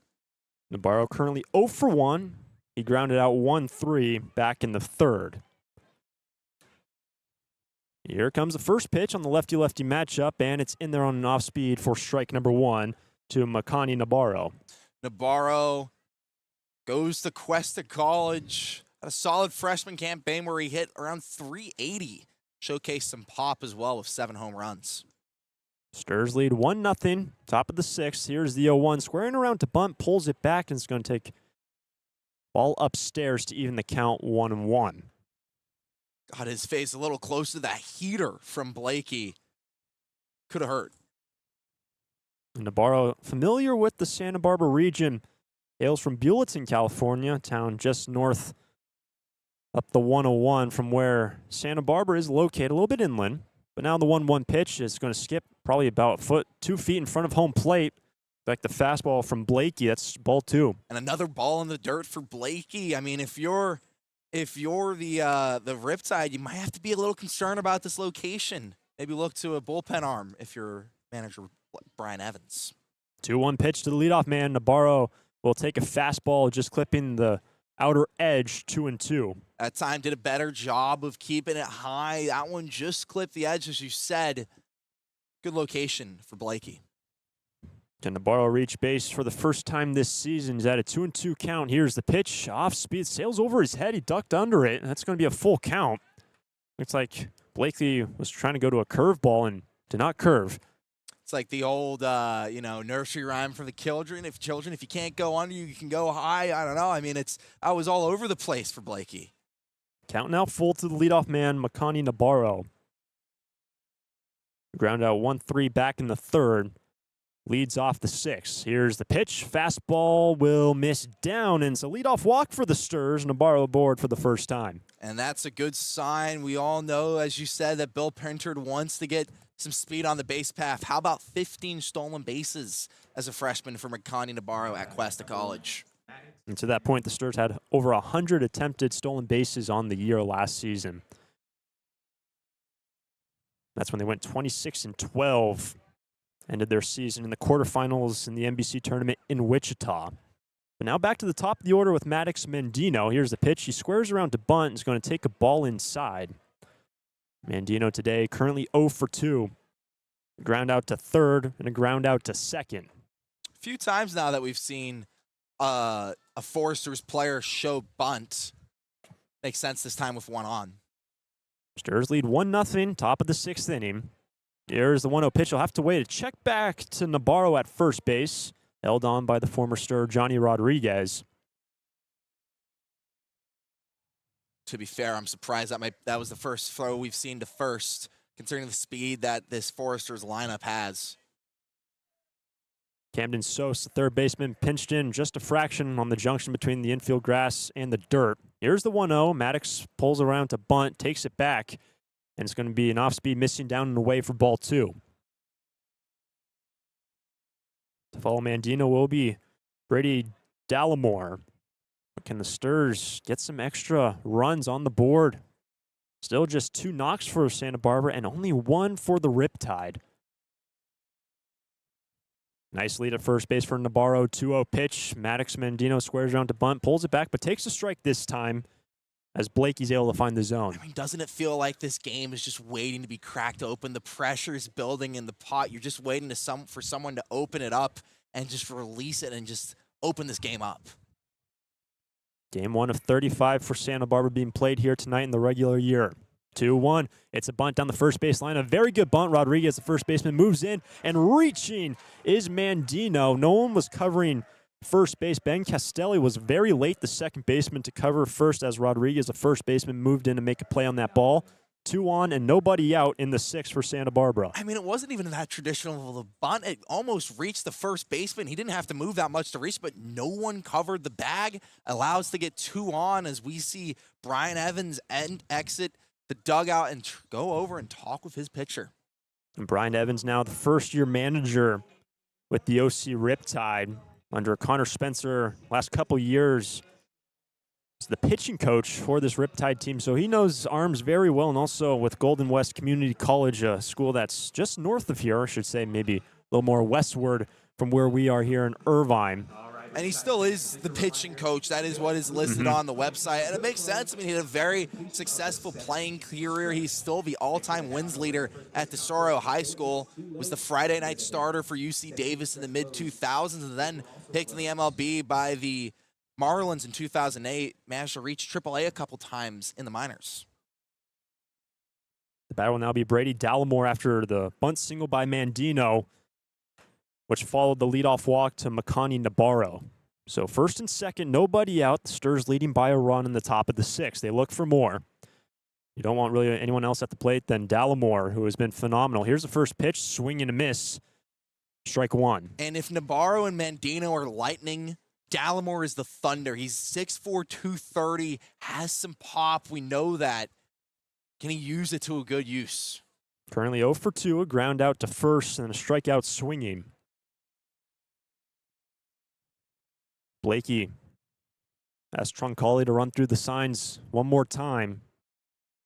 Chance for Santa Barbara. Here's the 0-1 pitch, and it skips in right in front of the plate, covered by Troncalli, and knocks it down off the armor for the catcher. It's a 1-1.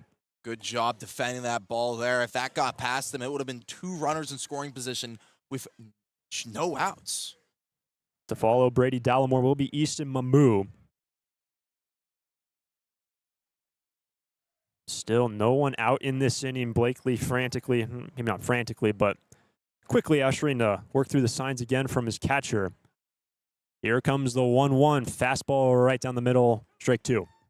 Good bounce back there. You get one in the dirt, you come back and get it right in the zone. Dallimore maybe should have had a swing there. Nabarro at second. Mandino after the bunt single at first. Dylan Blakey, first reliever out of the pen after Tommy McGuire, the starter for OC, went 4. Southpaw comes set. Looks back to second. And a 1-2 pitch to Dallimore. That's inside. Good cover from Troncalli as the man at second base, Nabarro, was about a third of the way down to third base. Was really considering going there, but Mandino looked pretty set on staying at first. There's no reason to play it risky here if you're the Foresters. You have 2 on, nobody out. Of course, the double play is a possibility, but you just might as well pass the bat around and just advance the runners. It's 2-2 to Dallimore. Here's the pitch, and it will miss inside fastball. It's a full count. Easton Mamu will be next. And with nobody out in the 6th inning, Santa Barbara put up 1 in the 5th to take a slim 1-0 lead. What a chance to break open this game. Brady Dallimore has a full count, runners at first and second, nobody out. Here comes the pitch, off-speed, swing, and a miss. 1 out in the 6th. Almost got the tip of the bat on that one, but it just missed. A big strikeout there for Blakey, not only to get the out, but just to build some confidence. You know, you've been struggling with your location. You come back and pound the zone a couple times in a row and get the swing and a miss. Nasty off-speed from Blakey on that last pitch, and that's going to bring up now Easton Mamu on a lefty-lefty matchup. 1 out, first and second for the Sturs. Here's the pitch. It's going to be a slider down in the dirt. Another good cover by Daniel Troncalli. Ball 1. And Mamu is the guy you want up here. He's already gotten 1 knock for the Foresters. Batting average of .332 with UT Rio Grande Valley. Blakey comes set.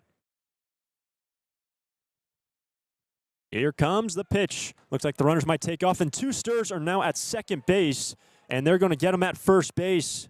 Miscommunication as Mandino took off, and it looked like Nabarro at second hit the brakes halfway to third base, and there were literally 2 Sturs standing at second base, and they get Mandino for the second out of the inning. I mean, they were just both looking at each other for a couple seconds, like with their hands at a shrug. Yeah. What was going on? I think that was a call for the double steal there. Mandino really committed to it. Nabarro kind of hesitated as he reached halfway through.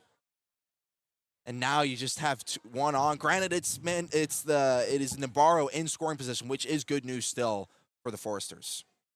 Just game 1 of 35. Didn't understand the signs, but now the 1-1 pitch, that skips in, down in the dirt again. Another good cover by Troncalli. That is ball 2. And again, Nabarro was at second, looked like he took off to third, stopped, and Mandino was fully committed to second. Both of them were just standing right there, and it's an easy second out for the infield for OC to slap Mandino down for the second out of the inning. It's a 1-run lead, base hit to make it 2. Good count for Mamu. The 2-1 is down again. There goes the runner from second to third, and he is safe. Nabarro, a stolen bag, and he is now at third. Even after the miscommunication, the sort of hesitance on the double steal attempt. Nabarro was still being aggressive. He almost stole on the previous pitch. That time fully commits to it, slides in, and is now 90 feet away from scoring the second run of the game. And Mamu, who grounded out to first and a base hit in the center. He's 1 for 2.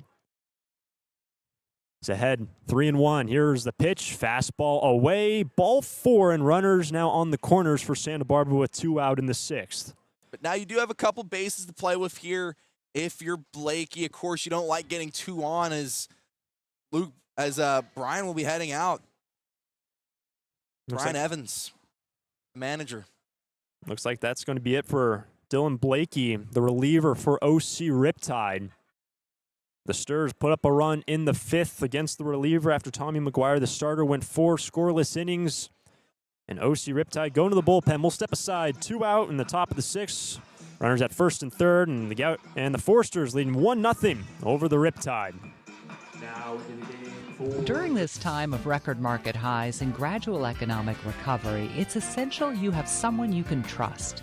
For 10 consecutive years, the Santa Barbara News Press Reader's Choice Poll has awarded Tremblay Financial Services recognition for the financial guidance they provide their clients. Tremblay Financial Advisors continually educate their clients with new options and financial planning tailored fit to you. For more information or an appointment, call 569-1982 or log on to tremblayfinancial.com.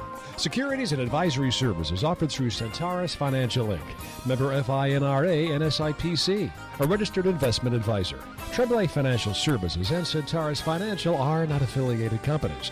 Investing involves risk, including potential loss of principal. No investment strategy can guarantee a profit or protect against a loss in periods of declining values.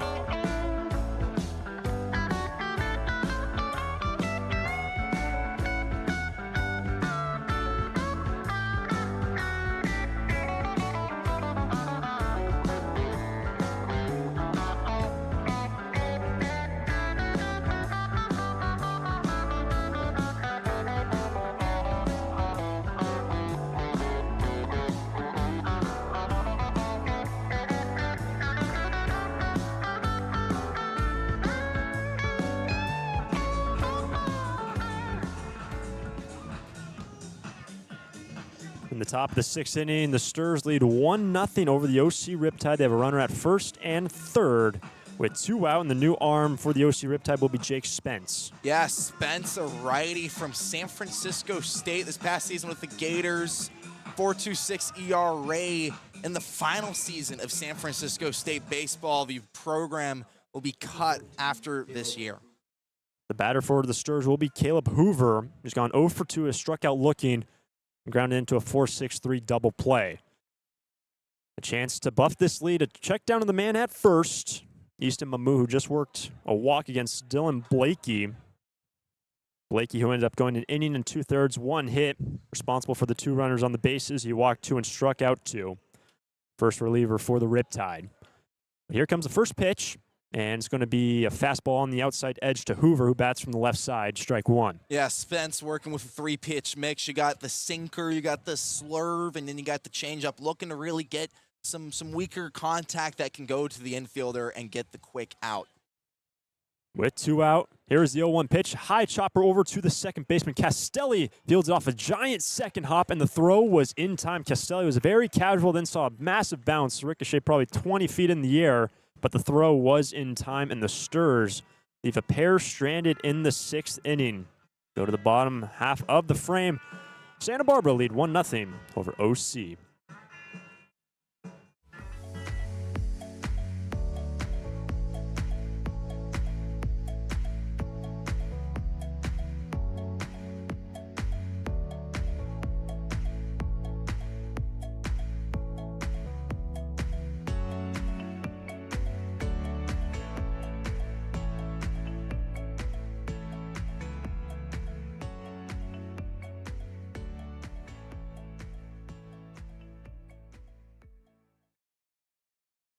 It's out of here.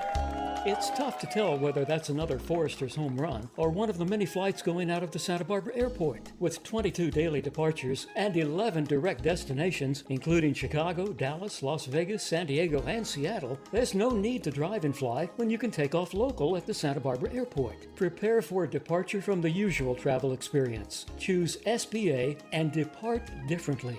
A proud partner of the Santa Barbara Foresters. Back in Irvine, California, bottom of the 6th inning, and Frank Camarillo continues to chug along on the bump.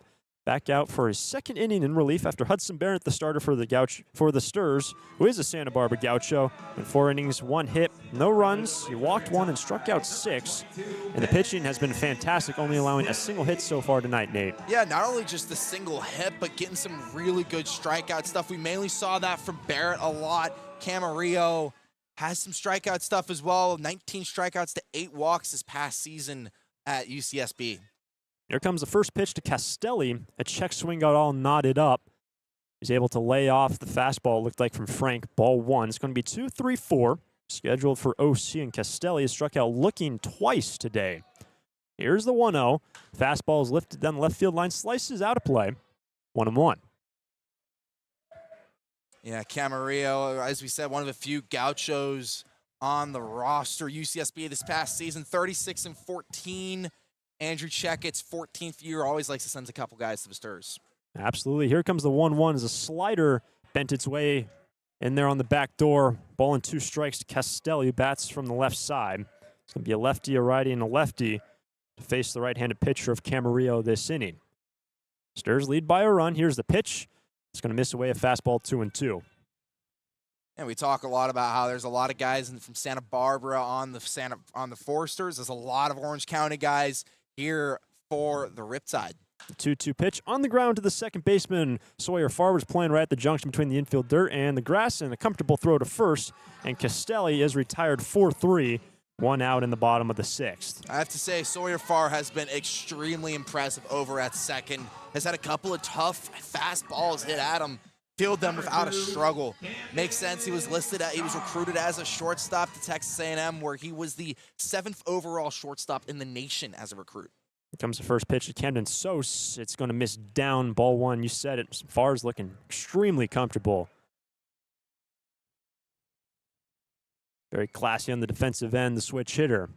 Here's the 1-0 pitch as a fastball off one hop back to Frank Camarillo on the third base side of the infield and throws a laser over to Hoover at first base, and Sosa is retired, 2 out in the 6th. Good defensive play by Camarillo. Seen a couple of pitchers make plays on defense. That time no different from Camarillo. 6'4", 205 righty, getting down low to scoop that one up.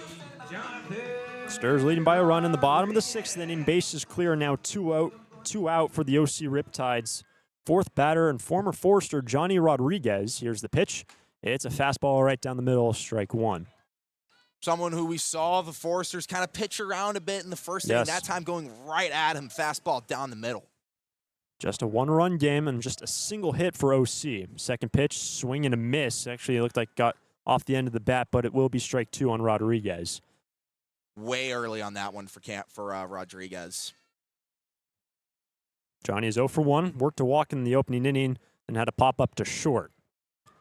With 2 out and the base is clear. 0-2 pitch. Rodriguez drills it into center field. Mandino out in the middle of the center field lawn will make the squeeze comfortably.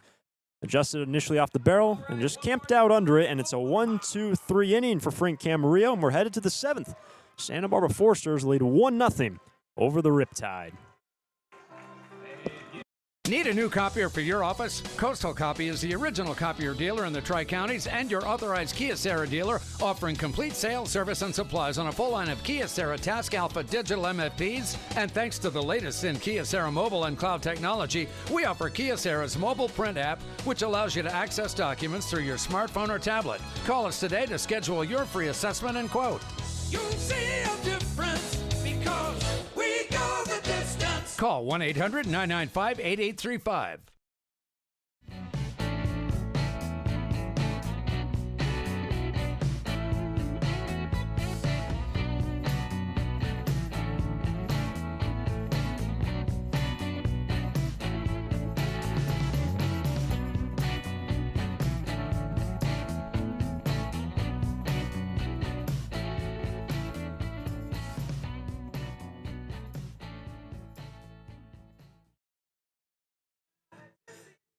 Back in Irvine, California, and the Santa Barbara Foresters playing in their first of 35 regular season games.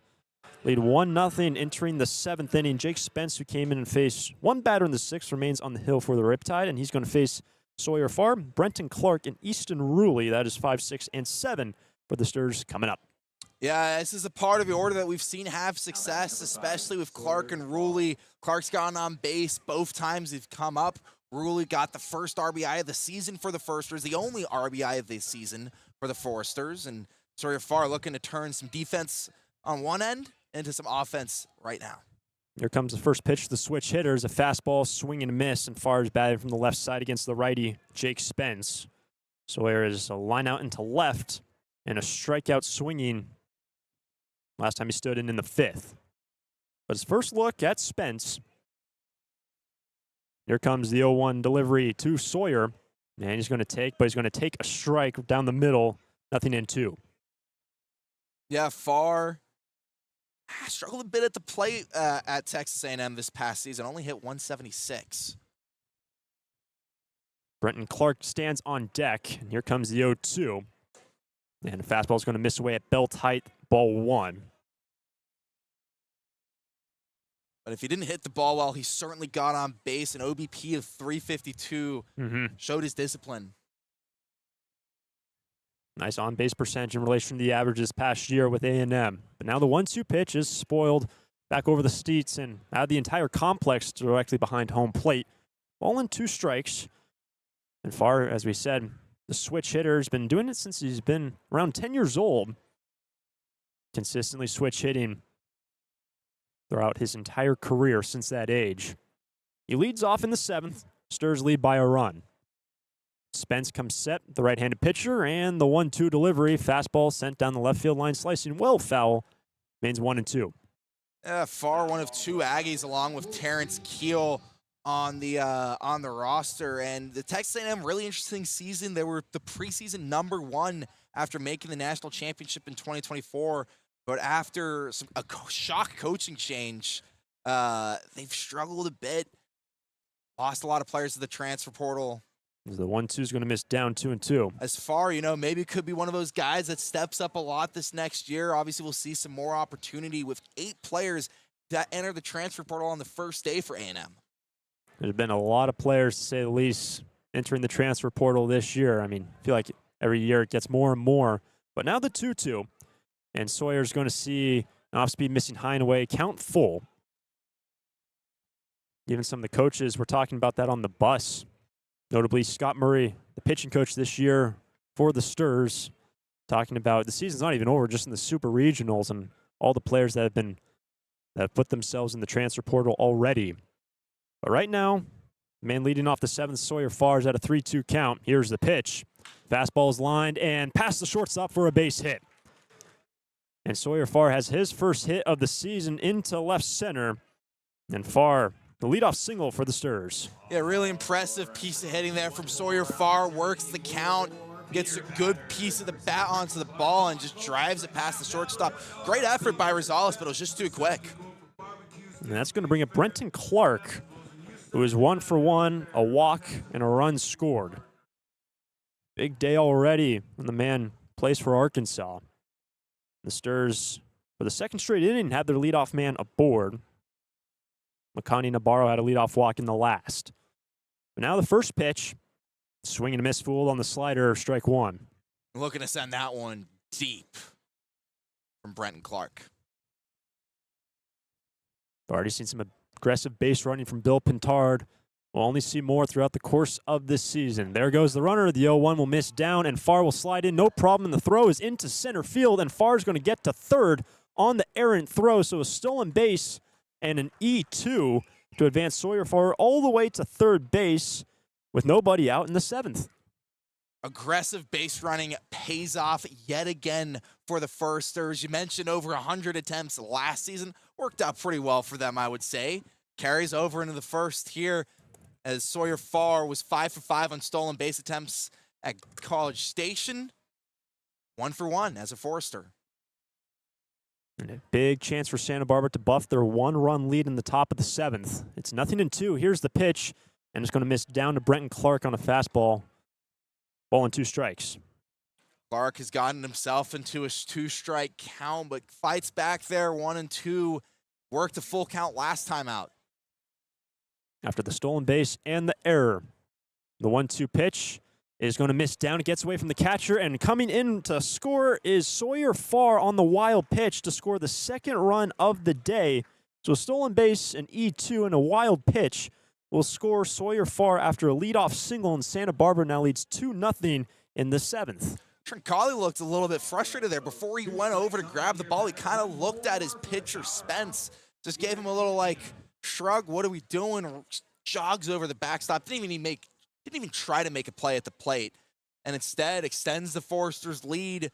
Some errors on one end, it is early in the season, granted, I will give the Riptide that, but it still feels unacceptable to be having all these errors to start it off. It's now 2-2 to Brenton Clark, a run in for Santa Barbara. So it's now 2-0 top of the 7th, first game of the season for Santa Barbara. Can Clark, who's battled back, here's the 2-2, pops it up in the shallow left. The shortstop Rosella camps out under it in a short left and makes the squeeze. And Clark is retired for the first time today, 1 out in the 7th. But the run still came across the plate. Good job there for the Foresters. 2-0 now. Brings up Ruley, who got the other RBI of this game. Ruley had a ground out to short first time up, then that sac fly in the left in the 5th. Here's the first pitch. It's a fastball, and that looks like it ricochets right off the knee pads of Trincali. So it will be ball 1 for Easton Ruley. Trincali maybe perhaps showing some of that inexperience behind the plate. Still only in high school. And Jake Spence, the second reliever, working from the first base side of the hill. Second pitch on its way, just clips the inside half of the plate on a fastball, 1-1, Easton Ruley. Granted, for Trincali, this is just an incredible experience to be playing absolutely. With, a roster full of guys in the SEC and, all these great D1 schools. The Cal State San Marcos commit getting some great experience. As the third pitch will miss away on a slider, Easton Ruley. 2 balls and a strike. Vince Cambardella will be on deck. Makani Nabarro is in the hole for Santa Barbara. A run in. Bases clear, 1 out, and it's now 2-1 to Easton Ruley. Here's the pitch. Fastball is down towards the first baseman. Rodriguez fields it and does it himself. And it's going to be a 3 unassisted ground out for Easton Ruley, 2 out in the 7th. Another great defensive play for Rodriguez. Maybe you're missing that defense right now. If you're Santa Barbara, you're like, oh my goodness, just great plays from Rodriguez at first.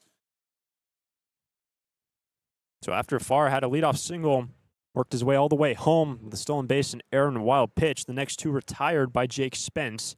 That's going to bring up the number 8 batter, Vince Cambardella. Here's the first pitch, and Vince will take a fastball for a strike, who today is 0 for 2.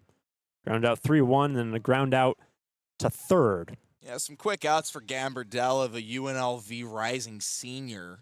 Didn't get much action this past year with the Rebels.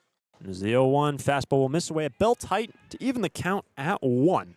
Pretty impressive experience before UNLV. Played at Santa Barbara City College, hit above 304.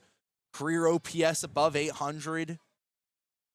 Gambardella now sees the 1-1. It looks like it hit his right ankle. Yes, it did, and Gambardella is going to reach base for the first time today, and this hit-by pitch is brought to us by our friends at Alta Orthopedic. Ouch, that looks like it hurt. This hit by a pitch brought to you by AltaOrthopedics.com. Got hurt? Call them. So Gambardella, with 2 out, reaches base for the first time this season. That's going to bring up the 9-hole hitter, Nabarro, who's 0 for 1 with a walk today. And another dangerous runner at first. Gambardella had 9 stolen bases as a sophomore with Santa Barbara City College. As the first pitch will miss down and away to Nabarro. That's ball 1.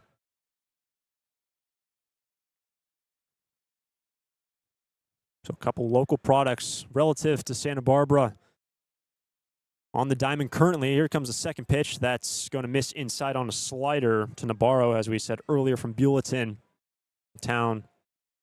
Relatively close to Santa Barbara. Up north and in a fraction. Then, of course, Gambardella went to SBCC and also Santa Barbara High School. A homecoming for him. The Sturs head home for the first time this season in a few games' time. But now the 2-0 pitch. Fastball is in there for a strike, 2-1. Playing with fire on those inside pitches. Already hit one batter this inning. Getting close to it there. That one, the previous pitch just missed. That one just find the zone. Good job by Jake Spence to keep on pounding it. Sturs have scored a run in this inning. They lead 2-0 in the top of the 7th. With 2 out, a man at first. 2-1 pitch. Misses high. It was a check swing. It's now 3-1 for Nabarro. And it definitely has to be noted, an arm getting loose in the bullpen right now for OC. This is the second game of the season. OC had their opening game last night against the San Diego Bombers, lost that affair. Here's the 3-1. It's chopped over to the second baseman. Castelli has to drift back a fraction and calmly flips it over to the man at first base, Rodriguez, and Nabarro will ground out, and the Sturs leave a man stranded. It's stretch time. From Irvine, the Sturs lead 2-0 over OC.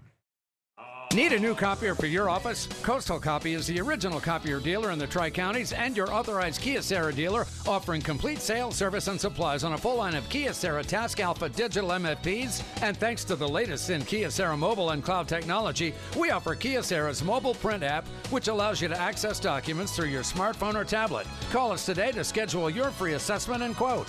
You'll see a difference because we go the distance. Call 1-800-995-8835.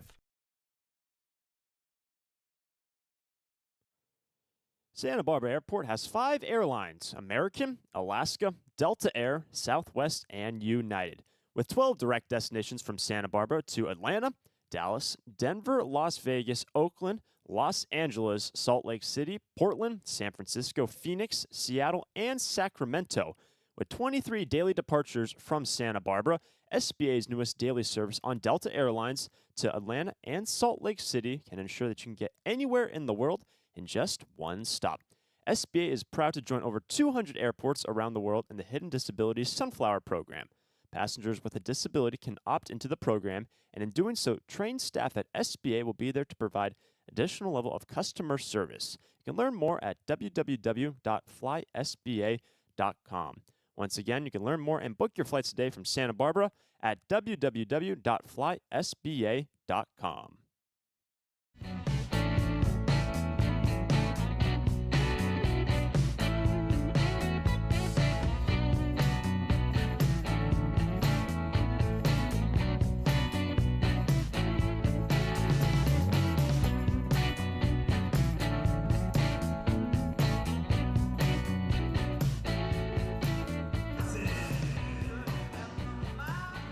Back in Irvine, Luke Johnson will lead off as Frank Camarillo backed out for his third inning. It's going to be 5, 6, and 7 scheduled for OC Riptide. And here comes the first pitch to Johnson. It's going to be a fastball in there for a strike, with Santa Barbara tacking on a run at the top half of this inning. They lead 2-0 now in the bottom of the 7th. But it's still hard not to feel like this game could, the Riptide, all it takes is one inning, and it's only a 2-run game. Anything can still happen here. Luke Johnson, of course, a guy that can easily get things going here. He had a pretty solid summer last season with the Riptide. Here comes the third pitch now to Johnson. He's behind in the count, 0-2 after Frank Camarillo fired second pitch slider for a strike. Missed there. It's now 1-2 to the leadoff man, who's gone 0 for 2. A strikeout and a line out to second. Frank works quick. 1-2 pitch is a fastball down, 2-2. Johnson, the big red rising junior, struggled a bit in upstate this past season. Here comes the 2-2 pitch.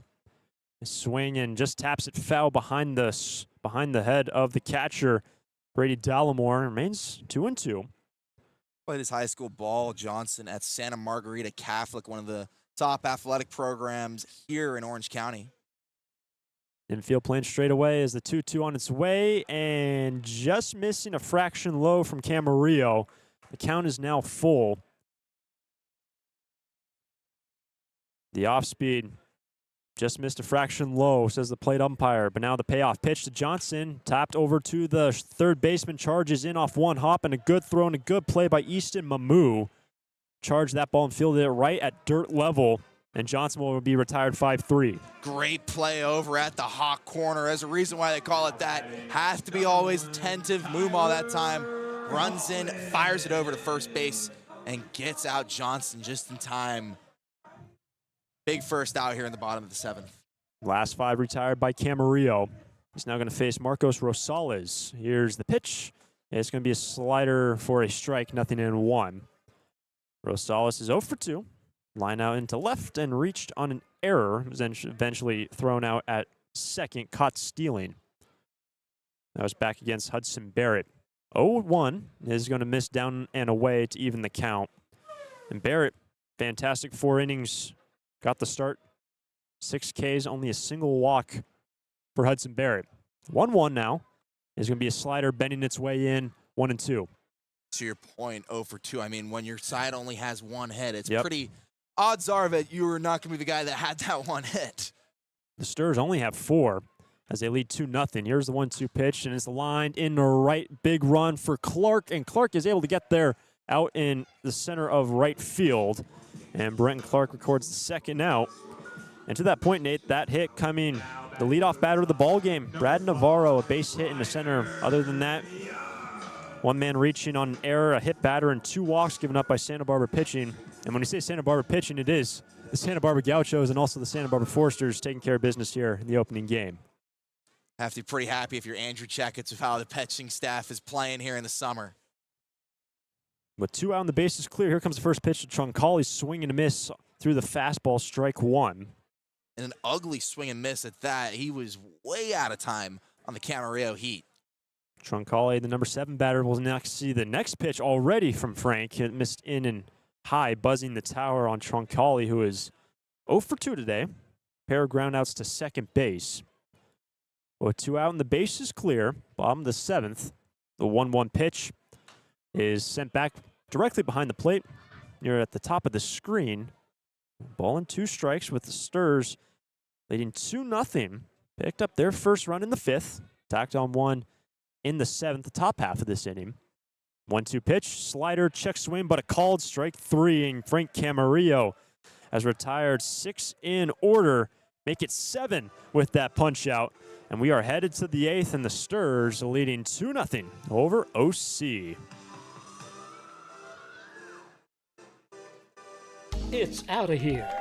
It's tough to tell whether that's another Foresters home run or one of the many flights going out of the Santa Barbara airport. With 22 daily departures and 11 direct destinations, including Chicago, Dallas, Las Vegas, San Diego, and Seattle, there's no need to drive and fly when you can take off local at the Santa Barbara airport. Prepare for a departure from the usual travel experience. Choose SBA and depart differently. A proud partner of the Santa Barbara Foresters.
Now into the 8th inning from the Great Park Sports Complex in Irvine, California. The Santa Barbara Foresters leading in their opening day game 2-0 over the Riptide. And they're going to face a new arm, Jack O'Malley, on the bump.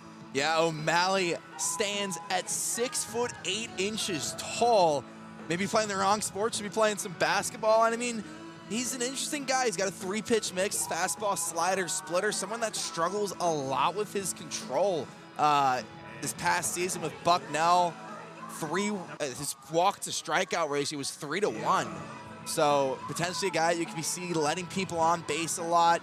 Spent his summer in Katuitt with the Kettleers, the Cape Cod League. Again, 4 walks to no strikeouts. So a guy that really struggles a bit with that command. Perhaps that's due to, the height. Struggling to find that consistent release point makes it harder for O'Malley. And he's going to face the top of the order, Mandino, Dallimore, and Mamu coming up for the Sturs, who lead 2-0. They're now in the 8th inning. Here comes the first pitch to Maddox, and he's not shying away, fouls it off over the seats down the left field line for strike number 1.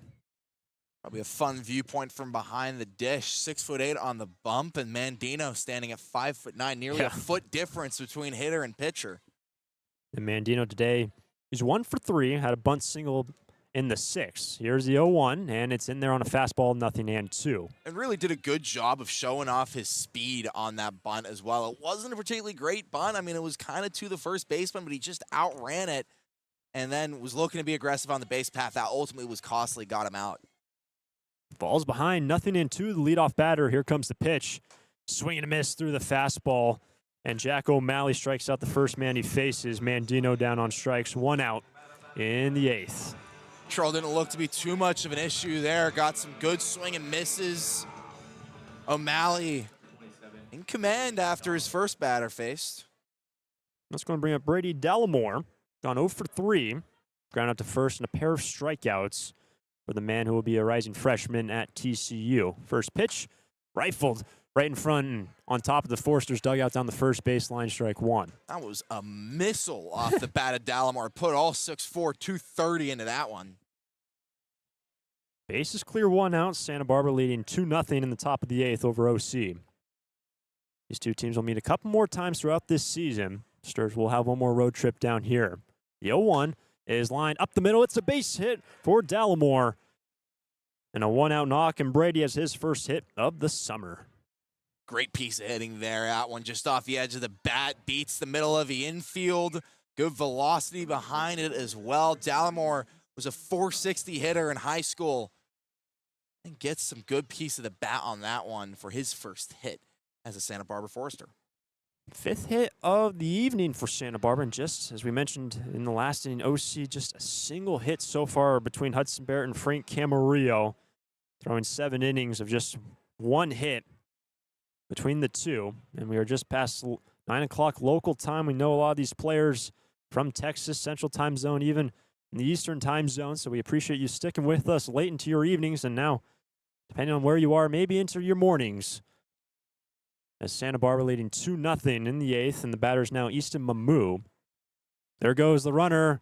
First pitch is in there for a strike. Dallimore down to second is out. That's a fantastic throw from Truncali. The shortstop is able to slap the tag on him. So Dallimore just had the base hit, caught stealing. Now 2 out in the 8th. Aggression that time on the base path, unsuccessful for the Foresters, but I like the attempt there. Really just try and keep on putting the pressure on the Riptide and trying to advance the runner and put him in scoring position with nobody out. First pitch was a strike to Mamu. Here's the next, and it's going to skip past the catcher on the slider for ball 1. And Mamu, and he's gone 1 for 2. Had a base hit in the center in the 4th and worked a walk last time he was up. Well, to be fair, maybe Dallimore should have waited on the stolen base attempt for that one. That one went right to the backstop. Ball and a strike. Base is clear, 2 out. Here comes the pitch, and it's going to be missing down on another fastball to Easton Mamu, that is 2-1. Yeah, Mamu was one of the best players for a very solid UT Rio Grande Valley side. 36-18 in their first year in the Southland Conference. It's 2-1 to Mamu. And here comes the pitch. It's going to skip in again. 3 straight balls that are down in the dirt from Jack O'Malley, the reliever, who struck out the first man he faced, gave up the base hit to Dallimore, who got thrown out at second. But 3 straight balls in the dirt from Mamu, and we say it was Easton Mamu. 3 Eastons on this team this summer. We see Rulli in the lineup today, and also Easton Toomis, player from Texas, a pitcher. Now the 3-1 is going to miss away at belt height for ball 4, so Mamu aboard for the 3rd time today, a base hit and 2 walks for the 3rd baseman. to continue this inning with 2 outs. Good job getting on right there for the Foresters. O'Malley talked about it a bit earlier, struggles a bit with his command. That's his first walk of the evening. That's going to bring up Caleb Hoover, who has gone 0 for 3 today, with his team leading 2-0, top of the 8th. Crowd's thinned out a little bit here. This complex is the first pitch will miss inside for ball 1 to the big lefty, and for Caleb Hoover, who was playing this past season with Grayson College, ended up actually breaking one of his hands this past season, took a fastball about 95 high and in, and he's been sidelined, hasn't hit really since start of this month. So the 1-0 is big swing and a miss to even the count at once. Got to take some time. You see some live ABs since you've been out of commission for really 7 weeks since taking a fastball in to break your hand. But if he can find what was working for him earlier in this spring for the Foresters, he is going to be an absolute threat in the lineup. Led the Vikings in home run, led Grayson College in the home runs as a pickoff attempt right there from OC, slugging of 839, OPS above 1,300. Ridiculous numbers for Caleb Hoover. And rightfully so, going to South Carolina next year is the 1-1 is going to miss high and away, ball 2. And that should be a very good spot for him to play some ball. The SEC, undisputably the best conference in baseball, and there are a lot of guys from the Southeastern Conference on this team. Sturs lead by 2. Can they tack on some more? With 2 out, here's the 2-1. Hoover sees it in the dirt, and O'Malley's kind of jackhammering him right in front of the dish. Again, we said how tall he is. He's been missing down low and right in front of the plate. It's ball 3. It's 3-1 to Hoover. Yeah, O'Malley, the Bucknell righty, heading into his junior season there. With Mamu at first. 3-1 the count. Top of the 8th. Here's the pitch. Swing and a miss. Full count. There's a fastball from O'Malley. But we've also seen flashes of O'Malley on strikeout stuff as well. His freshman season with the Bison, 50 strikeouts in 32 innings of work. Count full for Hoover. O'Malley just gave up a walk. Here's the pitch. Swing and a miss. Fastball blazed past Hoover. He goes down swinging, and that will retire the side. The Sturs had a 1-out single from Dallimore. A walk. Come up empty in the 8th. Go to the bottom of the inning. Santa Barbara leading 2-0 over Orange County. Lee & Sons Plumbing and Heating is proud to join the Foresters family of sponsors this season. I, Conan, a third-generation owner, was proud to coach for the Foresters for several seasons. Just like the Foresters are champs on the field, Lee & Sons are champs off it. We're experts in every type of plumbing and heating service and repair, from leaks and clogs to heaters and faucets. Strike out your plumbing problems by calling us at 805-965-9586. Lee & Sons, the champions of plumbing and heating. 805-965-9586. Stir it up.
Bottom of the 8th inning, Santa Barbara playing in their first game of the season, still leading 2-0 over the OC Riptide. Frank Camarillo remains on the hill. He's going to face 8, 9, and 1. Here comes the first pitch to Jake Evans, who leads off. Fastball's popped up down the right field line. Actually, the second baseman camps out under it. Sawyer Farr in short right, and he will make the play. So 1 pitch for Camarillo, and he has now retired 8 straight. Making life pretty easy over there. If you just force weak contact, you let your defense do the rest. Sawyer Farr has made a lot of great plays, both in the infield and then kind of drifting out into the outfield. Good communication with right and center field, waving them off, saying, I got this one. Here comes the first pitch now to Burdick.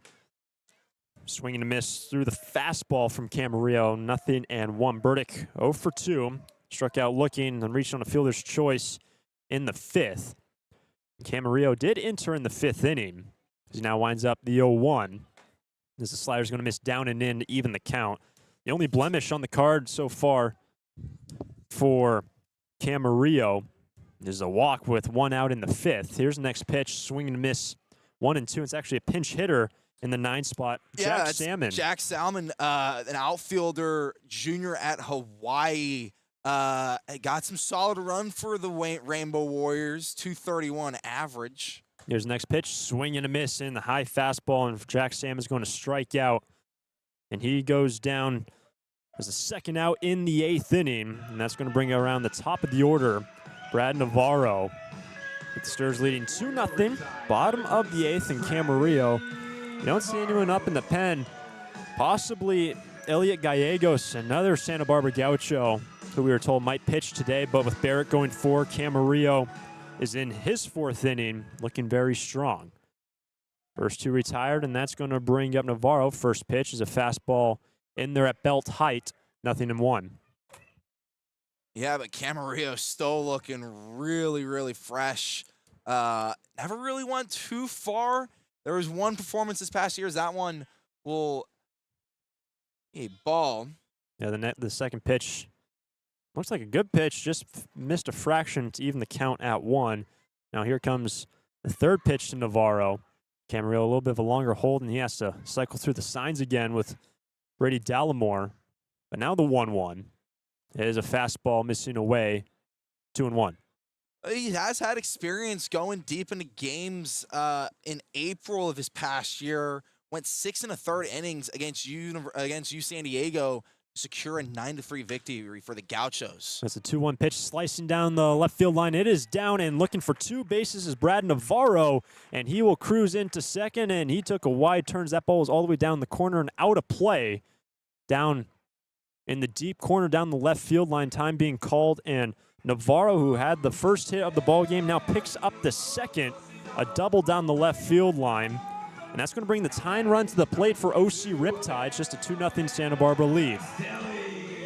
Yeah, Navarro has done a very good job at the plate. He got the first hit of a game for the Riptide. Got another hit there. That one sent into the opposite field. Very easily could have been a triple if it didn't leave the ballpark on the ground rule double. And that's going to bring up Ben Castelli, who's gone 0 for 3. Tying run now at the plate. And Camarillo gives up his first hit now in his 4th inning. Here comes the first pitch. Swing and a miss on a fastball as Castelli dropped down to a knee. Nearly swinging out of the shoes on that one. Someone who has struck out a couple of times, struck out twice against Barrett. Yet to strike out against Camarillo. Down 0-1 here for Castelli. First time against Frank, ground out to second. Here's the second pitch, and it's going to miss in on a fastball, 1-1. Navarro does have some speed over there at second base, and hitting to the outfield easily could drive him home. The 1-1 to Castelli. This is on the ground right side to the first baseman. Sliding play from Hoover, and he will flip it to the man on the hill, Frank Camarillo, and it's going to go down as a 3-1 ground out. Great cover from Frank Camarillo at first base. The Stars practiced that one yesterday at practice, pulling it off to perfection between Hoover and Camarillo. Navarro had the double. He is stranded at second, and we are headed to the 9th. Stars leading 2-0 over OC. During this time of record market highs and gradual economic recovery, it's essential you have someone you can trust. For 10 consecutive years, the Santa Barbara News Press Reader's Choice Poll has awarded Tremblay Financial Services recognition for the financial guidance they provide their clients. Tremblay Financial Advisors continually educate their clients with new options and financial planning tailored fit to you. For more information or an appointment, call 569 669-1982 or log on to tremblayfinancial.com. Securities and advisory services offered through Centaurus Financial Inc., member FINRA and SIPC, a registered investment advisor. Tremblay Financial Services and Centaurus Financial are not affiliated companies. Investing involves risk, including potential loss of principal. No investment strategy can guarantee a profit or protect against a loss in periods of declining values.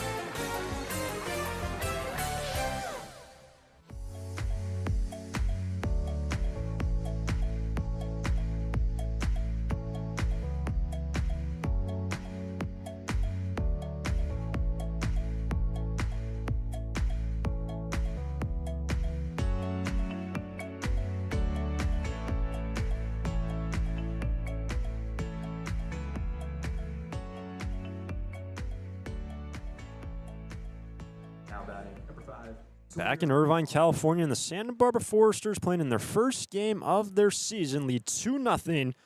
Sawyer Farr, Brenton Clark, and Easton Ruley, 5, 6, and 7, will be coming up as Jack O'Malley, the reliever, remains on the bump for OC. Here comes the first pitch to Sawyer. The switch hitter bats from the left side. Will take a fastball in.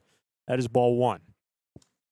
Farr been very impressive on both sides of the ball. Got on base last time up. Has made a lot of great plays on defense, flashing the glove over there at second base. Gone 1 for 3 and had that leadoff single in the 7th and worked his way all the way around to home to score the second run of this game. Here's the 1-0 as the fastball is located on the outer half for a strike. Farr had a stolen bag, got to third on an E2, and the throw down to second when he stole second, went to center field, and then scored on a wild pitch to play an insurance run. Here's the 1-1 as the slider will miss away 2-1. I don't think it will always be that easy for Sawyer No, Farr I to don't run think around so. the base path. To follow Farr will be Clark and then Ruley. Granted, I mean, I think it's something that the Riptide pitching staff has struggled with a lot after Tommy McGuire has been location. A lot of these pitches have been going all over the place. And that one right on cue as the next pitch forced Farr to shimmy backwards as it nearly hit his right side. It's 3-1 now the count. Granted, it's a little colder out than what you'd expect for a night in Orange County in June. And of course, a lot of these guys, still maybe a couple weeks out from the last time they played, but still, you need to be finding the zone a little better. 3-1 is going to miss down, so going to be a leadoff walk. Farr, last time up, base hit, and it's a leadoff walk for the Santa Barbara Foresters. And you can't really do that if you're O'Malley. It's still in striking distance. It might not feel like it. The Foresters are still hot with momentum, but the Riptide are still only down by 2 runs. If you can get out of this inning and get, the lineup back up in the bottom of the 9th, Camarillo looked a little tired at times in that 8th inning. Maybe he's feeling some fatigue. It would be big for the Riptide. Next batter will be Brenton Clark. Man at first, nobody out in the 9th, stirs by 2. First pitch is a fastball just clipping the inside edge to the lefty batter. 0-1. And in case you're wondering, OC Riptide will have 3, 4, 5 scheduled in the last of the 9th. Pretty good position to be in. Well, Bill Pintard tried to send Farr at first. Here's the second pitch, and it's going to miss inside, maybe a fraction down. Another fastball of Brenton Clark. So that's going to even up the count at 1. And Brenton had the first hit of the day. 5 knocks so far for Santa Barbara. A double, a walk, a run scored, and a pop-up to short. So a nice day for Clark. Batting out of the 6th hole for Bill Pintard. Here's the 1-1. Big swing and a miss. It was a fastball. 1-2. And Brenton Clark notably is the beer batter in the 9th inning here. Will the remaining people of Great Park get their beer? It has slimmed down the attendance here now past 9 o'clock local time. And at first, nobody out. The 1-2 pitch will skip past the catcher and down to second base easily goes Sawyer Farr. Big wide turnaround second. He'll hold up, and that ball was a fastball bouncing about 1.5 feet in front of home plate and sizzled past the catcher. And it definitely has to be noted that in the OC bullpen, the couple pitchers were just kind of stretching. Now you see one up and loose, a taller righty. Clark at a 2-2 count. Next will be Easton Ruley. But Santa Barbara, who are just leading by 2 runs in the top of the 9th, they can at least get one more, make it a lot easier in the bottom half of this inning for their staff. Here comes the 2-2. Clark chops it over to the third baseman. Sos charges in. The throw will be in time. The runner holds at second base, so Clark retired. 1 out in the 9th, and Sawyer Farr remains at second. Good fielding right there over on the third base side. You know, a lot of speed on Clark, but and manages to not beat the throw, and it gets a big out for the Riptide. And here is Easton Ruley, gone 0 for 2. Ground out to short, sacrifice fly, which brought home the first run, and as it stands, the winning run, and a ground out to first. Couple looks back to second base from O'Malley. Here's the pitch. It's going to be a fastball missing high for ball 1. Another miss for O'Malley. Maybe, you know, the man up and warming up for the Riptide is Nathan Hellman, a 6'4" righty from Kennesaw State. Could be coming in if things get out of hand. The 1-0 pitch will miss inside for ball 2.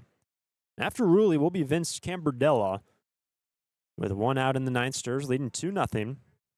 Sawyer Farr looming in scoring position at second base after working a walk, advancing to second on a wild pitch. It's 2-0 to Ruley. Here's the delivery. Lined into center field. Burdick moving into the gap. Long run. Makes the squeeze. Farr will tag up, and he will cruise into third base. So a very productive out for Easton Ruley as he has a fly out into center. Advances Farr to third. Farr was almost all the way to the third baseman by the time the ball was caught. He managed to retreat back and still is able to get there on the sac fly.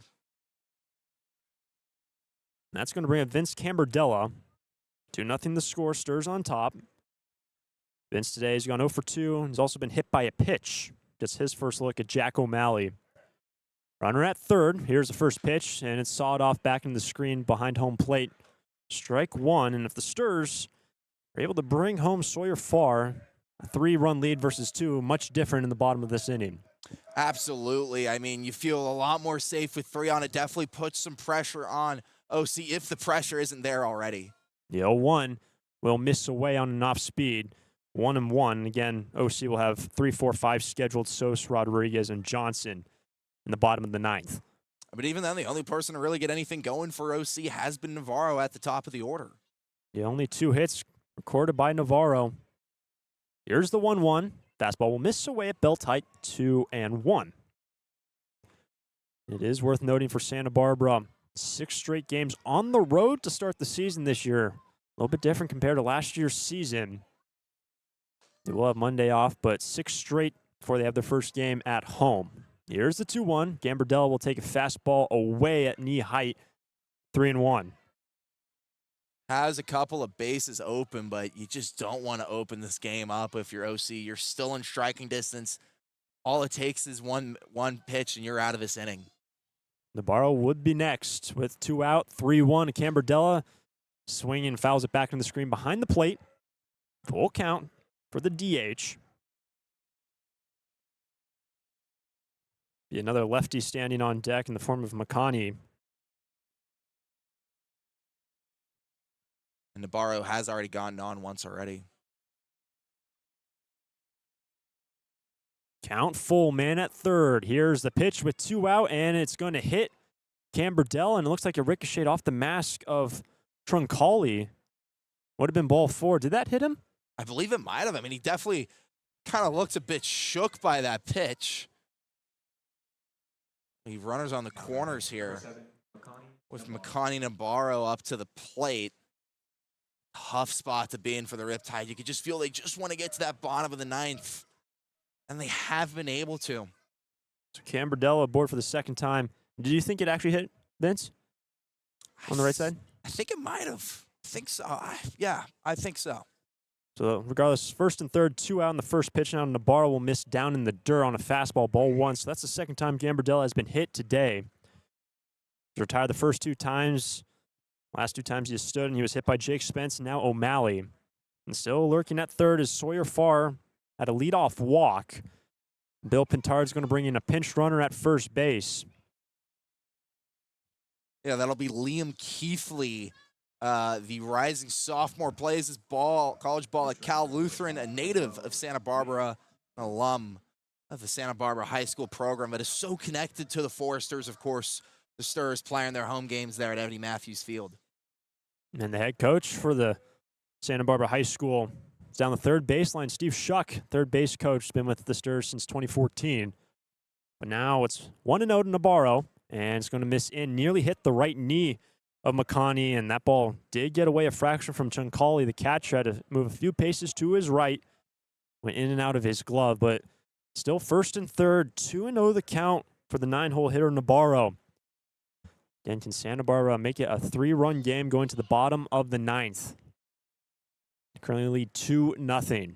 Here's the 2-0, and it's down in the dirt, and the runner from first will take off, and Keith Lee will move into second, into scoring position, who just was brought in to run for Gambardella. Smart call by Troncali, the Riptide catcher, to hold on to the baseball there. Kept Sawyer far at third. I'm sure if he thrown it, maybe got away from him. We've already seen an error from Troncali once this game. That could have scored another run. That does open up first base, and Navarro's ahead 3-0. Here's the pitch, and that's going to miss down. A fastball did not miss by much. So the bases are full of Foresters. Farr remains at third after a walk. Gambardella, who was hit by a pitch. Keith Lee pinch running for him, and Navarro will load up the bases with another walk. And it looks like that might be it for Jack O'Malley.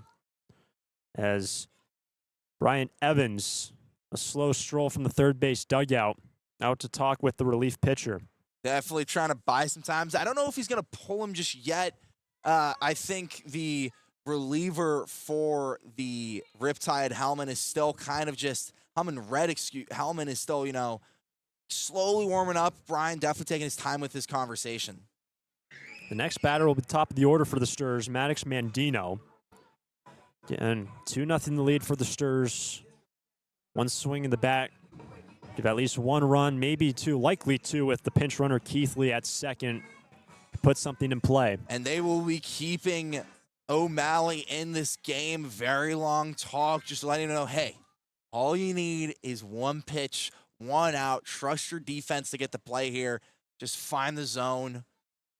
That's what I would tell him, at least. I think you just got to try and find the zone here. Don't overcomplicate it. In case you're wondering, Frank Camarillo is taking off his jacket and now tossing in the bullpen. Looks like he'll go back out for the 9th inning. Just a matter of how much the lead will be for Frank. Currently it's 2, but now here comes the first pitch to Mandino. Fastball is going to miss upstairs to Maddox. Ball 1, bases loaded, 2 out. Of course, harder to find the zone here against Mandino. Mandino is 1 for 4. Had a bunt single in the 6th. Here's the 1-0. Swing and a miss, and he had stumbled out of the box. Took about 3 paces after he got all off balance with that swing, 1-1. Put every bit of his body into that one, was swinging for the fences. Did have 1 home run this past year with Louisiana Lafayette.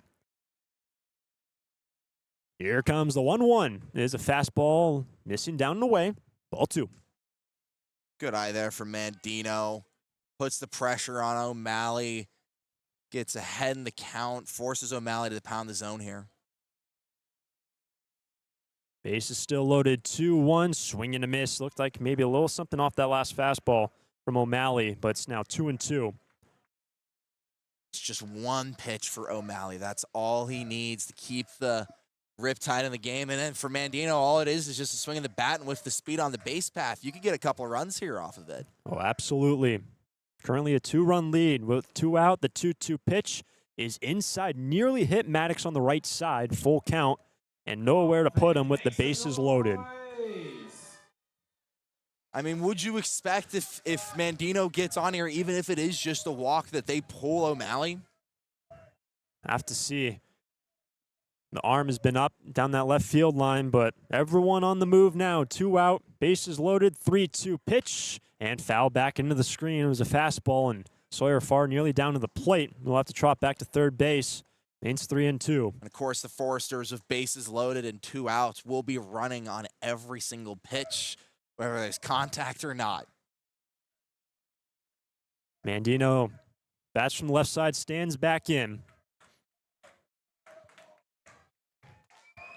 Now 9:30 local time. Stir fans letting them hear the 3-2 up the middle, and it gets through for a base hit. 1 run in. They get 2, and a 2-run single for Maddox Mandino. He's going to advance to second on the throw home, and the Sturs now lead 4-0 in the 9th. Great situational hitting from Maddox Mandino to open up this ball game. A clutch piece of hitting at that. Scores 2 run. You know, the Foresters base runners far really showed off his speed there. And then it was the pinch runner as well, Liam Keefley, to come across the plate for the Foresters.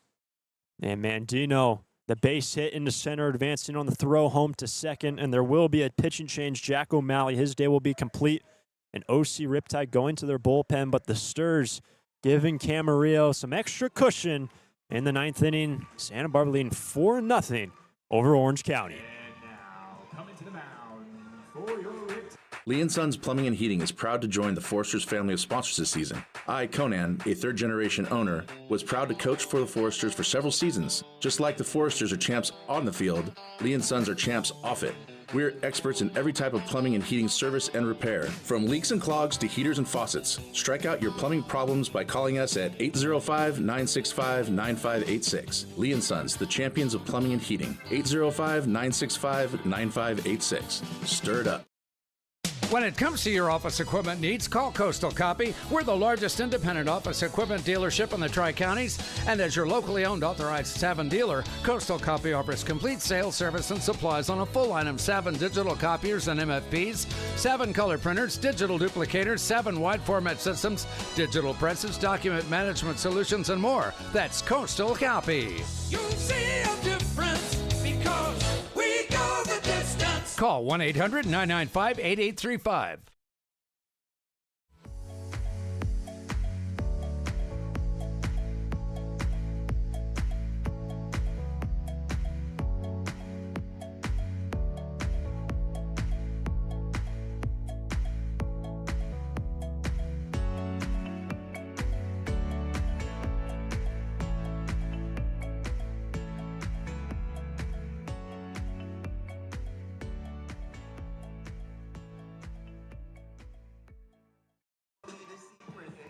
Santa Barbara coming to life in the 9th inning. They now lead 4-0 after the 2-run single by Maddox Mandino, forcing a pitching change. And Nathan Hellman now in the ball game for OC. Yeah, Hellman, 6'4" righty, plays his college ball over at Kennesaw State over in the southeast. Really a 2-pitch mix. He's got a fastball and a curveball. That's what he prefers. Can go to the changeup if the curveball is not working, however. 2 runs in the 9th with 2 out for Santa Barbara, and the batter will be Brady Dallimore, who's gone 1 for 4 today. Had a base hit in the last inning, first knock of his time with the Santa Barbara Foresters. Here's the first pitch, and it's a fastball right down Broadway, strike 1. And Hellman does have some good velo. That fastball can reach up to 94 miles an hour. The Santa Barbara lead now at 4, and they tack on 1 or 2 more. Good runners on the bases. Here's the 0-1. It's another fastball down the middle, and quickly Brady Dallimore is down 0-2. And Hellman does a really good job of finding the zone. Only had 14 walks and 20 innings of work. That's a 23 strikeouts. Good strikeout pitcher here. And Sturs have been able to work their fair share of walks this evening, part of why they've had some success against OC. Only 6 hits, but now the 0-2. High fastball missing high and in to Dallimore. Ball and 2 strikes. Remember, just still only 2 hits for OC through 8 innings. Hudson Barrett gave up 1. Frank Camarillo, who's looks like will be pitching the 9th inning, has only given up 1 as well. There's also a new arm up for Santa Barbara tossing, so we'll see if Frank Camarillo comes in. But there's the 1-2 pitch and a swing and a miss. Swing and a miss to Brady Dallimore, and he will strike out, and the side retired, but the damage done. In the 9th, the Sturs extend their lead to 4, and Camarillo is out to the hill, looking to finish the job and pick up the win on an Irvine night in California.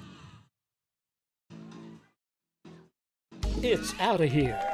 It's tough to tell whether that's another Forester's home run or one of the many flights going out of the Santa Barbara Airport. With 22 daily departures and 11 direct destinations, including Chicago, Dallas, Las Vegas, San Diego, and Seattle, there's no need to drive and fly when you can take off local at the Santa Barbara Airport. Prepare for a departure from the usual travel experience. Choose SBA and depart differently. A proud partner of the Santa Barbara Foresters.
Coming to the plate, number 2. Back at the Great Park Sports Complex from Irvine, California. The Stars with traffic had a 4-hour bus ride south from Santa Barbara, and they were 3 outs away from their first victory of the year. Here comes the first pitch from Camarillo. It's going to miss inside to Cameron Sos for ball 1. And let me tell you, that bus ride back up to Santa Barbara is going to feel a lot better if you can secure a solid shutout win here in the bottom of the 9th. Next pitch will miss down from Frank. It's 2-0 to the leadoff man. It's 3, 4, and 5. And also, you find the victory, also a much shorter bus ride with traffic at this hour. But now the 2-0 is going to find the zone. Another fastball from Frank. Clips the bottom corner, 2-1. Good bounce back there from Camarillo. You know, falls behind early, getting later into his stint on the bump, as that one will miss again, 3-1. Camarillo falls behind 3 balls and a strike for Cameron Sos through the 2 games being played for OC, as this is their second game of the season. Had their home opener yesterday. He's gone 0 for 3 tonight. But he's ahead in the count. Here comes a 3-1 from Frank, and it's going to miss down. Dallimore tried to frame it, but it's a leadoff walk for OC. And remember, the Stur lead is now 4-0 after picking up 2 insurance runs in the top half of this inning. Yeah, 5-pitch walk there for Camarillo. Should be noted that there is another pitcher warming up for the Foresters, another Gaucho, funnily enough, Elliot Gallegos. We said it was a possibility that we'd see 3 Gauchos tonight. Could be possible unless Camarillo can lock in here. So man at first, and it's going to be a former Forester, Johnny Rodriguez, at the plate. Here comes the first pitch, right down the middle on a fastball from Camarillo, 0-1. Great way to open up the AB for Camarillo. Just pound the zone, get ahead. Rodriguez today, he's gone 0 for 2 with the walk. But now the 0-1.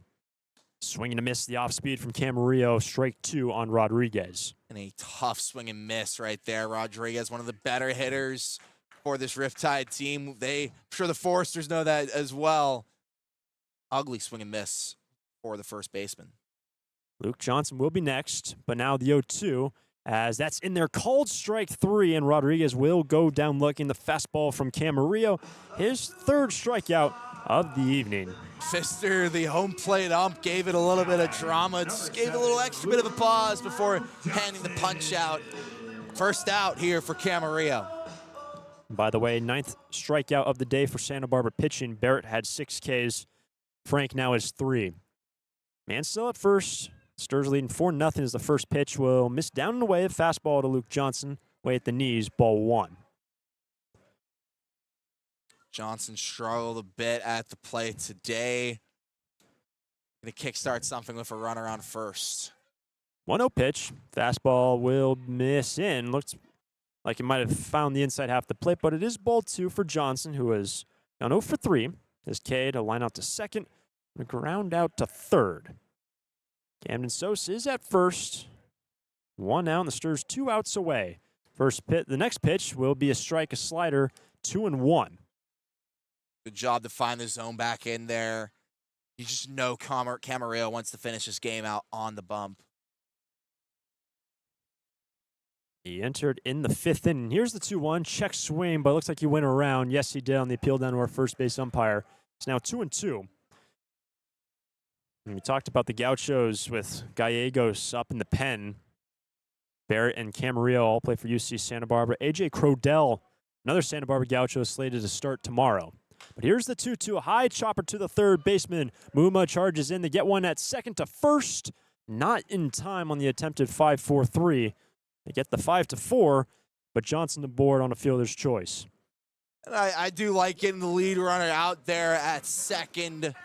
Basically just the same thing that you were faced with an out before, except now you're just an out away from winning the game. A good play from Easton Muma. And we'll now have a pinch hitter for Marcos Rosales. Tyler Holland will now hit. But Camarillo 1 out away. Here's the first pitch, swing and a miss. And a good slider to Holland, 0-1. Man at first, it is Johnson. Just looking for a ground ball, fly ball to end this game. The 0-1 is going to skip in. Nice cover by Dallimore. A few paces down the first baseline, that ball trundled. The runner holds. It's a ball and a strike to Holland. And Holland, And here comes the 1-1. On the ground to the third baseman. Muma scoops up, and the throw across the diamond was dug up by Caleb Hoover off a good pick at first base, and there is our ball game. The 5-3 ground out, and Frank Camarillo will pick up the win. 5 innings in relief after Hudson Barrett went 4, and the Sturs on opening day win 4-0 over the OC Riptide. a UCSB affair for the first win for the Santa Barbara Foresters of the 2025 campaign. Hudson Barrett with a fantastic start, 6 strikeouts, and then Camarillo, 5 innings of no-run ball, only allowed 1 hit. Great stuff from the tall righty. And only 2 hits allowed between Barrett and Camarillo. Shutting out OC Riptide, who fall to 0-2 in the early goings of CCL play.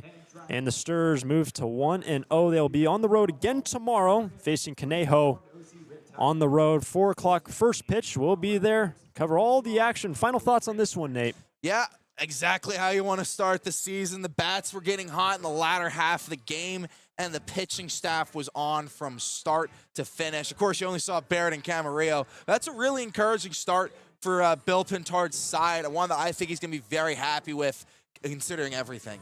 Absolutely. Expect another Gaucho, A.J. Crodell, to be on the bump tomorrow to kick off Game 2 of this 35-game regular season for the Santa Barbara Foresters. So for the entire team, the Sturs win 4-0, their first game of the season. For the entire team, all of the front office, for Nate Martin, I am Hunter Schumink saying so long from Irvine, California. We'll see you tomorrow when the Sturs take on the Conejo Oaks. We'll see you then.